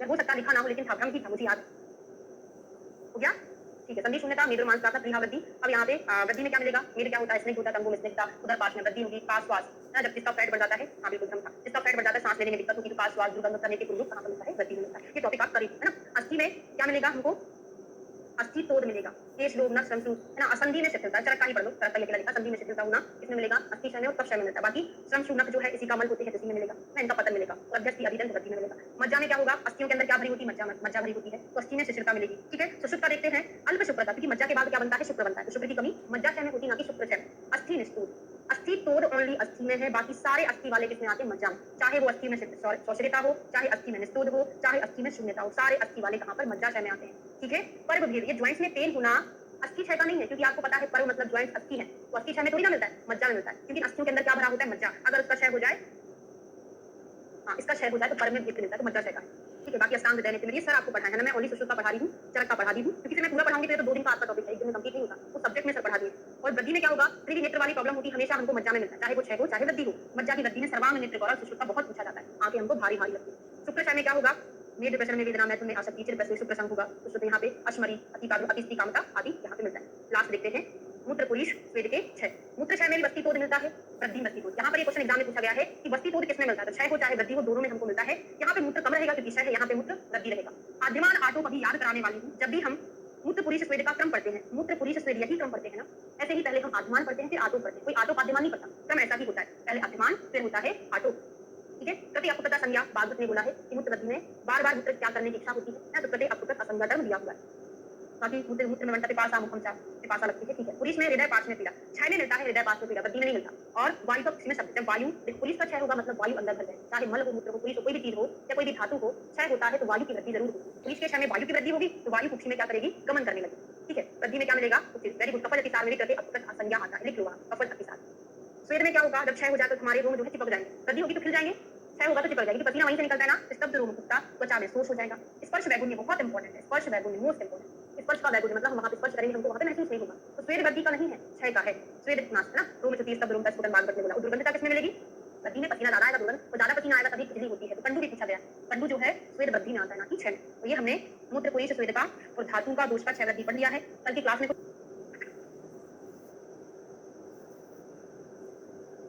कल की क्लास में हमने एक कंपैरेटिव चार्ट से पढ़ा था है ना, धातु दोष और मन की क्षय वृद्धि। पुरुष तक कंप्लीट हो गया था, मूत्र पुरुष स्वेद तक, श्लोक नंबर 21 से कंटिन्यू करेंगे। ये पुरुष मूत्र स्वेद तक हो गया था, 21 से कंटिन्यू, ठीक है। चलिए शुरू करते हैं। आर्तवम, अच्छा आर्तव क्षय के लक्षण नहीं पढ़े थे हमने है ना। श्लोक नंबर 16 पर आ जाइए, क्योंकि आर्तव स्तन के क्षय के लक्षण उसमें नहीं थे। 16 नंबर का श्लोक है आर्तव क्षय। यथोचित काल आदर्शनम अल्पता योनि वेदना। तो देखो जब क्षय होता है किसी चीज का या आर्तव का क्षय हुआ है तो जिस समय आर्तव को होना चाहिए आना चाहिए उस समय पर नहीं आता, तो यथोचित काल आदर्शनम सही समय पर उचित समय पर इसका दर्शन नहीं होता। और आर्तव क्षय है मतलब आर्तव कैसी क्वांटिटी में निकलेगा, कम क्वांटिटी में निकलेगा, अल्प क्वांटिटी में निकलेगा। और वेदना केवल लोकल वेदना होगी, सर्वांग वेदना अतिवृद्धि में होगी, अभी हम पढ़ेंगे अंग मर्द होता है, ठीक है। तो क्षय में केवल लोकल वेदना है, वृद्धि में क्या होगा अंग मर्द। तीन लक्षण दोनों के, क्षय का भी 3 लक्षण है, वृद्धि का भी है। क्वेश्चन ऐसा पूछा जाता है में से कौन सा नहीं है, यथोचित काल आदर्शनम अल्प रहेगा और लोकल वेदना मतलब योनि में वेदना। आर्तव क्षय में हम कौन से द्रव्य का प्रयोग करेंगे, तो आर्तव क्षय में आग्नेय द्रव्यों का प्रयोग किया जाता है। क्यों, क्योंकि आर्तव जो होता है आग्नेय प्रकृति का होता है, तो पहले हम क्या करेंगे संशोधन करा देंगे, संशोधन और आग्नेय द्रव्यों का प्रयोग करेंगे जो कि आर्तव को बढ़ाने वाला होता है, ठीक है। स्तन क्षय में क्या होगा, स्तनयो म्लानता, जो स्तन होते हैं वो कैसे हो जाते हैं, म्लान हो जाते हैं, झुर्रियां पड़ जाती है, क्योंकि स्तन का क्या हो गया, क्षय हो गया। स्तन की वृद्धि में क्या होगा, स्तन म्लान नहीं, झुर्रियां नहीं पड़ी है ना, तो क्षय में क्या होगा, स्तन जो है म्लान हो जाएंगे, स्तन्या संभवो अल्पता, और जो स्तनों से स्तन्य निकलता है वो कैसा होगा, अल्प होगा। बहुत स्वाभाविक सी बात है, अल्प वाले में, क्षय वाले में अल्प ही निकलेगा ना और म्लान हो जाएगा। इसमें क्या करना है, क्योंकि जो स्तन्य होता है उसमें कफ वर्धक गुण पाए जाते हैं, या कफ के जो गुण है उस सेम स्तन्य में पाए जाते हैं, ठीक है। तो यहाँ पर हमको कफ को बढ़ाने वाले या श्लेष वर्धक द्रव्यों का प्रयोग करना पड़ेगा, तो श्लेष वर्धक द्रव्यों का प्रयोग यहाँ करेंगे और आगे द्रव्यों का प्रयोग आतो क्षय में करेंगे। गर्भाशय में क्या होता है, गर्भाशय में बहुत इंपॉर्टेंट है तीनों की तीनों। गर्भास्पंदनम, गर्भ का क्षय हुआ है मतलब बच्चे का जो प्रोग्रेस है वो सही से नहीं हो पा रहा, वृद्धि सही से नहीं हो पा रही है, तो क्या होगा, उसका स्पंदन हमको नहीं सुनाई देगा, महसूस ही नहीं हो पाएगा, तो गर्भास्पंदन। और कुक्षी का जो प्रॉपर इनलार्जमेंट होना चाहिए था अब्डोमेन का, वो भी नहीं हो पाएगा, तो अनुन्नत कुक्षी, उन्नत कुक्षी नहीं है, अनुन्नत कुक्षी। एक तो स्पंदन नहीं सुनाई देगा, कुक्षी का उन्नत नहीं होगा, दोनों चीजें। तत्र प्राप्त वस्ती कालाया क्षीरवस्ती, इसमें हमको क्या करना है, गर्भ को पोषण करने के लिए क्षीरवस्ती का प्रयोग करेंगे, तो क्षीरवस्ती और मेथी, बच्चे के दिमाग को बढ़ाने के लिए मेथी द्रव्यों का प्रयोग करेंगे, है ना। तो क्षीरवस्ती बच्चे की वृद्धि होगी और मेथी द्रव्य का प्रयोग किया जाता है गर्भाशय। अब आ जाइए श्लोक नंबर 21 पर, इसकी वृद्धि के लक्षण देखेंगे। आर्तवम अंगमर्दम अति प्रवृत्ति दौर्गंध्यम, तीन लक्षण हमने क्या पढ़े थे, यथोचित काल आदर्शनम, अल्पता, लोकल वेदना मतलब योनि वेदना। यहाँ पे क्या होगा सर्वांग वेदना टाइप का रहेगा, मतलब अंग मर्द रहेगा, वहां पे केवल लोकल वेदना, योनि वेदना। वहां पे अल्प था, यहाँ पे वृद्धि में क्या होगा, ज्यादा होगा। जब आर्तव ज्यादा होगा दुर्गंधता भी आएगी ना, ज्यादा क्वांटिटी में होगा दुर्गंधित होगा, तो यहाँ पर दुर्गंध है। स्तन वृद्धि में क्या होगा, स्तनीय और पीनत्व, स्तनीय और पीनत्व मतलब होता है स्तनों में स्थूलता आ जाती है, वहां पर क्या क्रिया बढ़ गई तो म्लान हो जाते हैं, यहाँ पर पीनत्व मतलब स्थूल हो जाते हैं। और जब वृद्धि होगी ना वहां पे क्षय में अल्पता, क्वांटिटी कम निकल गई, यहाँ पे बार बार वृद्धि होती है। और जब स्तन्य की वृद्धि होती है तो स्तनों में क्रोध भी होता है, प्रेग्नेंट पेन भी होता है, वृद्धि और क्रोध। गर्भाशय में क्या पढ़ा था, स्पंदन का अभाव बढ़ा था, कुक्षी का अनुन्नत होना मतलब इनलार्जमेंट नहीं होना। यहाँ पर जस्ट उल्टा, यहाँ पर वृद्धि ज्यादा हो जाएगी और क्या हो जाएगा, पसीना, ये बड़ा इंपॉर्टेंट है, पसीना भी आएगा, है ना, और पसीना को पैदा करता है। एक लक्षण अकेला उसके अपोजिट है, वहां पे स्पंदन के अपोजिट यहाँ पे श्वेत हो गया, केवल याद करने के लिए, ऐसा नहीं कि स्पंदन का अपोजिट श्वेत यहाँ पर दिया, ठीक है। चलिए, तो इन अधिक बड़े हुए दो धातु मनों का क्षय अविरत यथा विकित विशेष क्रियाओं द्वारा संशोधन तथा छपन करना चाहिए। अब हम आते हैं श्लोक नंबर 26 पर, नहीं इसके पहले और इंपॉर्टेंट है, ओज के लिए आया हुआ है बल लक्षण, बल क्षय लक्षण चार उपेक्षामः, इसके अंदर बल लक्षण का, बल क्षय लक्षण का वर्णन करते हैं। तत्र रसादीनां सुक्रांतानां धातूनां यत् परम तेजस ततः खल ओजस तते बलम उच्यते त्वा सिद्धांता। ये बोला है कि रसादी, रस से लेकर शुक्र पर्यंत धातु बनती है, उसके बाद एक ऐसी विशिष्ट धातु बनती है जो परम तेज होता है शरीर को, हम क्या बोलते हैं, ओज बोलते हैं। वीडियो में कोई प्रॉब्लम है क्या, आरती आपने मैसेज किया है, रसायन सुक्रांत धातु के उत्कृष्ट सार को हम क्या कहते हैं, ओज कहते हैं। आपसे क्वेश्चन पूछ लेगा, रसायनां सुक्रांतानां धातूनां यत् परम तेज करके आ जाएगा, तो क्या होगा, शुक्र नहीं लगाना, क्या है, ओज है, उसी ओज को बल कहते हैं। अब क्वेश्चन बनता है आचार्य सूत्र में, ओज को और क्या बोला है, ओज का पर्याय क्या है, बल है। ओज मतलब क्या होता है, हमारे शरीर की इम्यूनिटी, हमारे शरीर की जो इम्यूनिटी है वो हमको क्या करती है, बल प्रदान करती है। तो सुश्रुत जी ने ओज को बल बोला है और चरक जी ने किसको क्या बोला है, प्राकृतिक, क्या था वो, प्राकृतिक तत्व को बल बोला है, ऐसे ही था। और विकृत को क्या बोला है, पापमा, पापमा सही लिखा मैंने, प्राकृतिक तत्व को बल और विकृत तत्व को पापमा बोला है, ठीक है। और एक और चीज क्या आता है आचार्य चरक का, चरक जी ने ओज को बल नहीं बोला, क्या, हाँ रस को बल बोला है, रस या प्राकृतिक श्लेष्मा को बल, रस को भी बल बोला और प्राकृतिक श्लेष्मा को बल बोला। चरक जी ने दो चीजों को बोला है, एक प्राकृतिक कफ को भी बल बोला है और रस को भी बल बोला है। सुश्रुत ने ओज को ही बल बोला, ये हम सूत्रस्थान के 27 में कभी से लिखा के आ चुके हैं, हाँ ठीक है, क्लियर है। अब यहाँ से फिर क्वेश्चन बनता है, बहुत ज्यादा इंपॉर्टेंट क्वेश्चन है, आगे जाके पढ़ने वाले हैं। सर्वचेष्टा स्वप्रतिघाता किसके लिए आया है, ये सारे ओज के कर्म है, मोस्ट इंपॉर्टेंट है। तो सर्वचेष्टा स्वप्रतिघाता हम आंसर क्या लगाते हैं, चेष्टा वाले जो आंसर होता है वायु लगा देते हैं, वायु जो कि सारे शरीर की चेष्टाएं कराती है, लेकिन सर्वचेष्टा स्वप्रतिघाता ओज का भी फंक्शन होता है, ठीक है ना।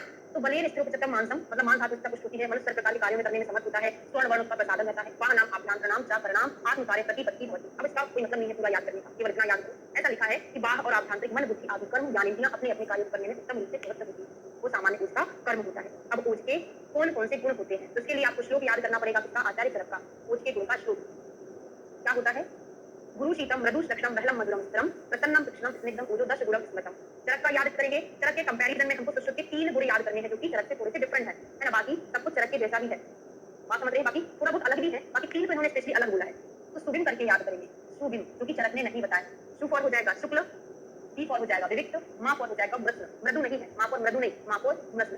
3 चीजें जो सुश्रुत की डिफरेंट है उनको हमने शुभिम करके याद किया, शुक्ल विविक्त मृष्ण जो है सुश्रुत का डिफरेंट है चरक से। अब सबसे लास्ट बहुत इंपॉर्टेंट है, प्राण आयतनम उत्तमम संज्ञा किसने किसको दी है, तो आचार्य सुश्रुत ने प्राण आयतनम उत्तमम 2 जगह आया है, एक ओज के लिए आया है और एक वस्ती के लिए आया है। जब मैं आपको वस्ती वाला पढ़ाऊंगी तो वहां पर एक सेंटेंस थोड़ा सा अलग आता है, क्या, मलाधारम मलाधारम प्राण आयतनम उत्तमम सेम रहता है। अब देखो दो प्रकार से क्वेश्चन बनता है, आपसे अकेला पूछा प्राण आयतनम उत्तमम, दो चीजें वस्ती और ओज, लेकिन सिंपल पूछे मतलब वहां पे मलाधार ऐड करके पूछे कि जो मल का आधार है प्राण आयतनम उत्तमम। चैप्टर नंबर हमारा सुश्रुत संहिता सूत्र स्थान का 50 नंबर का चैप्टर चल रहा है, श्लोक नंबर 26। हाँ, वस्ती के लिए मलाधारम प्राण आयतनम उत्तमम करके आता है, ठीक है, ओके, हेमंत सिंह है ना, चैप्टर नंबर 50 सूत्र स्थान का सुश्रुत संहिता सूत्र स्थान श्लोक नंबर 26। देहा सवगस्तिन व्याप्तवती देहिनाम तद भावात श्रीयन्ते शरीरिणानि शरीरिणाम। अब देखिए यहाँ से क्वेश्चन पूछा जाता है, तद अभावात श्रीयन्ति शरीराणि शरीरिणाम। ये क्वेश्चन किसके लिए आया इसको? जैसे हमारे शरीर का ऊर्जा, हमारे शरीर का ऊर्जा होता है तो हमारा शरीर कैसा हो जाता है? क्षीण होने लगता है, क्योंकि इम्यूनिटी अगर खत्म होगी तो क्या होगा? शरीर भी कैसा होते जाएगा? क्षीण होते जाएगा, है ना। देहा सवगस्तिन व्याप्त होते देहिनाम, जो ऊर्ज होता है हमारे देह में सभी अवयव में व्याप्त होता है। जब इसका अभाव होता है तो हमारा शरीर कैसे होने लगता है? क्षीण होने लगता है।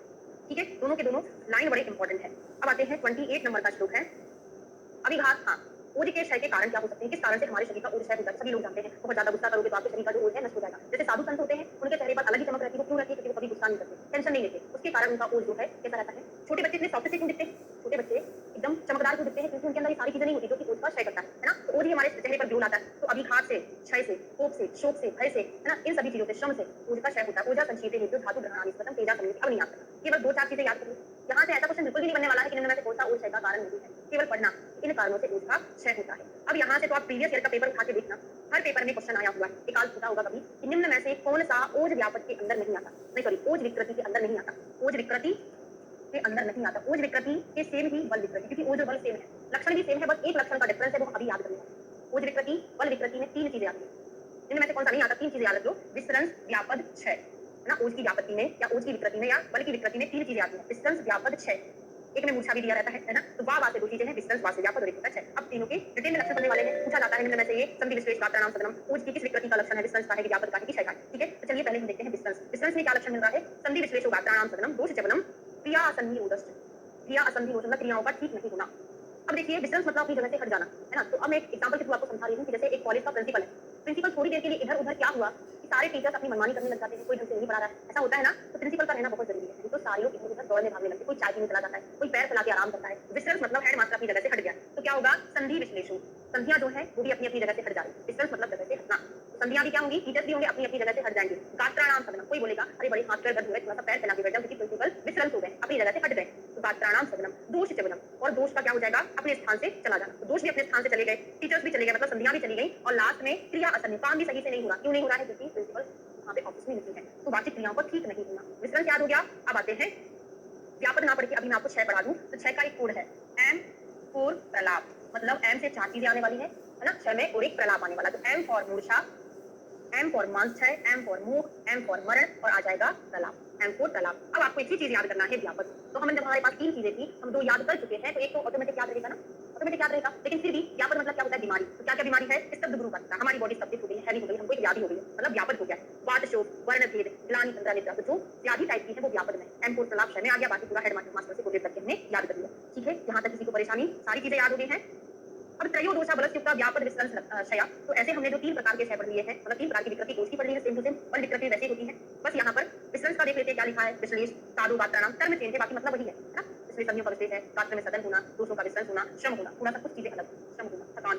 श्लोक का टर्मिनोलॉजी इसलिए आपको याद करके रखना पड़ेगा। अगर एग्जामिनर आपको पूरा ऐसा सेंटेंस देगा ना, तो आपको बल का विसरंस ही लगाना पड़ेगा, वो विसरंस से काम नहीं चलेगी। ठीक है, तो आप ऐसा करके याद कर सकते हो, जब किसी का बल का विसरंस हो जाता है तो उसको थकान बहुत होती है, श्रम बहुत होता है। इस तरीके से आपको कुछ याद रह जाएगा कि वो जो विसरंस में श्रम नहीं था, बल विसरंस में श्रम था। और अप्राचुर्य क्रियाणाम, वहां पे क्या था? क्रिया असंनिरोधक से था, यहाँ पे अप्राचुर्य क्रियाणाम का मीनिंग यही है, क्रियाएं सही से ना होना। ठीक है, अब आता है गुरु स्तब्ध अंगाग्लानि वर्ण सिद्धिदनम तंद्रा निद्रा वात शोक बल व्याधि लक्षण। ये व्यापक के लक्षण है, और लास्ट में क्षय के लक्षण है, वही एम फॉर प्रलाप, मूर्छा मांसक्षय मूढ़ प्रलाप। ठीक है, वो सारे के सारे लक्षण वही, बस टर्मिनोलॉजी थोड़ी सी चेंज है। अब श्लोक नंबर आता है 33। इनमें से विसरंस व्यापक की अवस्था विशेष क्रियाओं से जो कि शरीर के बल दोष अग्नि के विपरीत ना हो, रोगी के बल को बढ़ाना चाहिए, और क्षय के शील संज्ञा वाले रोगी की चिकित्सा को नहीं करना चाहिए। तो इसको त्याग देना है। शील संज्ञा वाले रोगी की चिकित्सा नहीं, मतलब जो थोड़ा सा कैसा हो गया, मूड हो गया है ना, उसकी हमको चिकित्सा नहीं करना है। श्लोक नंबर 34। बात है दोस्तों की शीलता, रसायन की शीलता, विभिन्न मूत्र मलों की शीलता, बल्कि शीलता में रोगी अपनी अपनी उत्पत्ति को करने वाले अन्नपान की आकांक्षा करे। अंडरलाइन बिल्कुल भी नहीं करना है, केवल रीड करके आगे बढ़ना, कोई काम का नहीं है। ठीक है, अब आते हैं थ्योरी। गद्य है 37 नंबर का। प्रक्षीणम चा बलम यस्य नासो शक्य चिकित्सतु। ये श्लोक इंपॉर्टेंट हो सकता है, किसके संदर्भ में है? धातु क्षयाद वायु संगम कर्म चानाते। क्या होता है जब हमारी धातु क्षय होती है? धातु क्षय होगा तभी वायु का प्रकोप, वायु कुपित होकर संज्ञक शारीरिक क्रियाओं को नष्ट कर देती है, और जिस रोगी का शारीरिक मानसिक तथा आत्मिक बल नष्ट हो गया है उसकी चिकित्सा को नहीं करना। रेफरेंस के लिए श्लोक बड़ा इंपॉर्टेंट है, किसके संदर्भ में आया हुआ है। अब यहाँ पे मैंने आपको पिछली क्लास में बताया था धातु की क्षय वृद्धि के लिए कौन रिस्पॉन्सिबल है। धातु की क्षय वृद्धि रक्त पर निर्भर करता है, स्थौल्य काश किस पर निर्भर करता है? हम मोटे हैं, पतले हैं, ये किसकी देन है? रक्त की देन है। याद कराया तो मोटा होना है, स्थौल्य होना है अनार का जूस पी लो, और दुबला होना है तो करेले का जूस पी लो। इस चैप्टर से ये 2 क्वेश्चन लगातार आए थे, हमारा एमपीएससी 2015 में जो पेपर हुआ था उसमें आया था। अब अति स्थौल्य अति कृश वाला जो टॉपिक है, डिटेल में आपको कहाँ, हाँ, रक्त का स्थौल्यकाश में रस है, इनका सुश्रुत का चरक का क्या है? आहार, रस और स्वप्न। इसका है निद्रा या निद्रा, आहार, रस, निद्रा या फिर स्वप्न भी इसको बोलते हैं, है ना? चरक का है, स्थौल्यकाश में रिस्पॉन्सिबल। हाँ, बिल्कुल। अब स्थौल्यकाश वाला जो टॉपिक है डिटेल में आपको चरक संहिता से पढ़ना है। यहाँ पे हम कुछ द्रव्यों को याद करेंगे, बाकी डिटेल में यहाँ पे नहीं पढ़ना है, उतना ज्यादा। ठीक है, तो अति स्थौल्य में उत्पन्न हो जाने पर हमको क्या चीज देना चाहिए? जो लेखन का काम करे। क्या लेखन का काम करना है चरक संहिता में पूरा डिटेल में आपने पढ़ा। हाँ, सुश्रुत में ओनली रस बोला है, स्थौल्यकाश में रिस्पॉन्सिबल। चरक ने दो चीजें, आहार, रस और स्वप्न बोला है। ठीक है, तो अति स्थौल्य में लेखन करने वाली शिला, जैसे गूल, गौमूत्र, त्रिफला, लोह रज, रसांजन, मधु, यव, मुद, उर्दू, श्यामक, है ना? तो यहाँ पे सारी चीजें जो यहाँ पर यूज की गई है, उद्यालक, वृक्ष या नाम धान्य होता है, श्यामक जो है ना? विरूक्षण, छेदनीय द्रव्य यहाँ पर यूज करेंगे, जो लेखन का काम करता है। स्पेशली कौन सी वस्तु का प्रयोग करेंगे? तो व्यायाम भी यहाँ पर भी बोला है, तो व्यायाम भी करना है, दोनों जगह आएगा, है ना?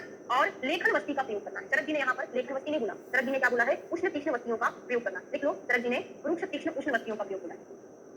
रुक्ष तीक्ष्ण उष्ण वस्तु का प्रयोग बोला, लेकिन सुश्रुत जी ने उनका स्पेशली नामकरण कर दिया है कि लेखन वस्तु का प्रयोग करना चाहिए। ठीक है, अब यहाँ पे आप देखेंगे यवगोधूम, है ना? यवगोधूम का प्रयोग हम कहाँ करते हैं? अति स्थौल्य में भी करते हैं, और अभी आगे जाके अति कृश में भी आएगा। चरक जी ने, अब थोड़ी सी मेरी बात को समझने की कोशिश करना, लास्ट में मैं जो कंक्लूड करूंगी बस उसको याद रखना। चरक जी ने यवगोधूम दोनों का प्रयोग, यव और गोधूम का प्रयोग अति स्थौल्य की चिकित्सा में बताया। सुश्रुत ने यव और गोधूम दोनों अति काश की चिकित्सा में बताया।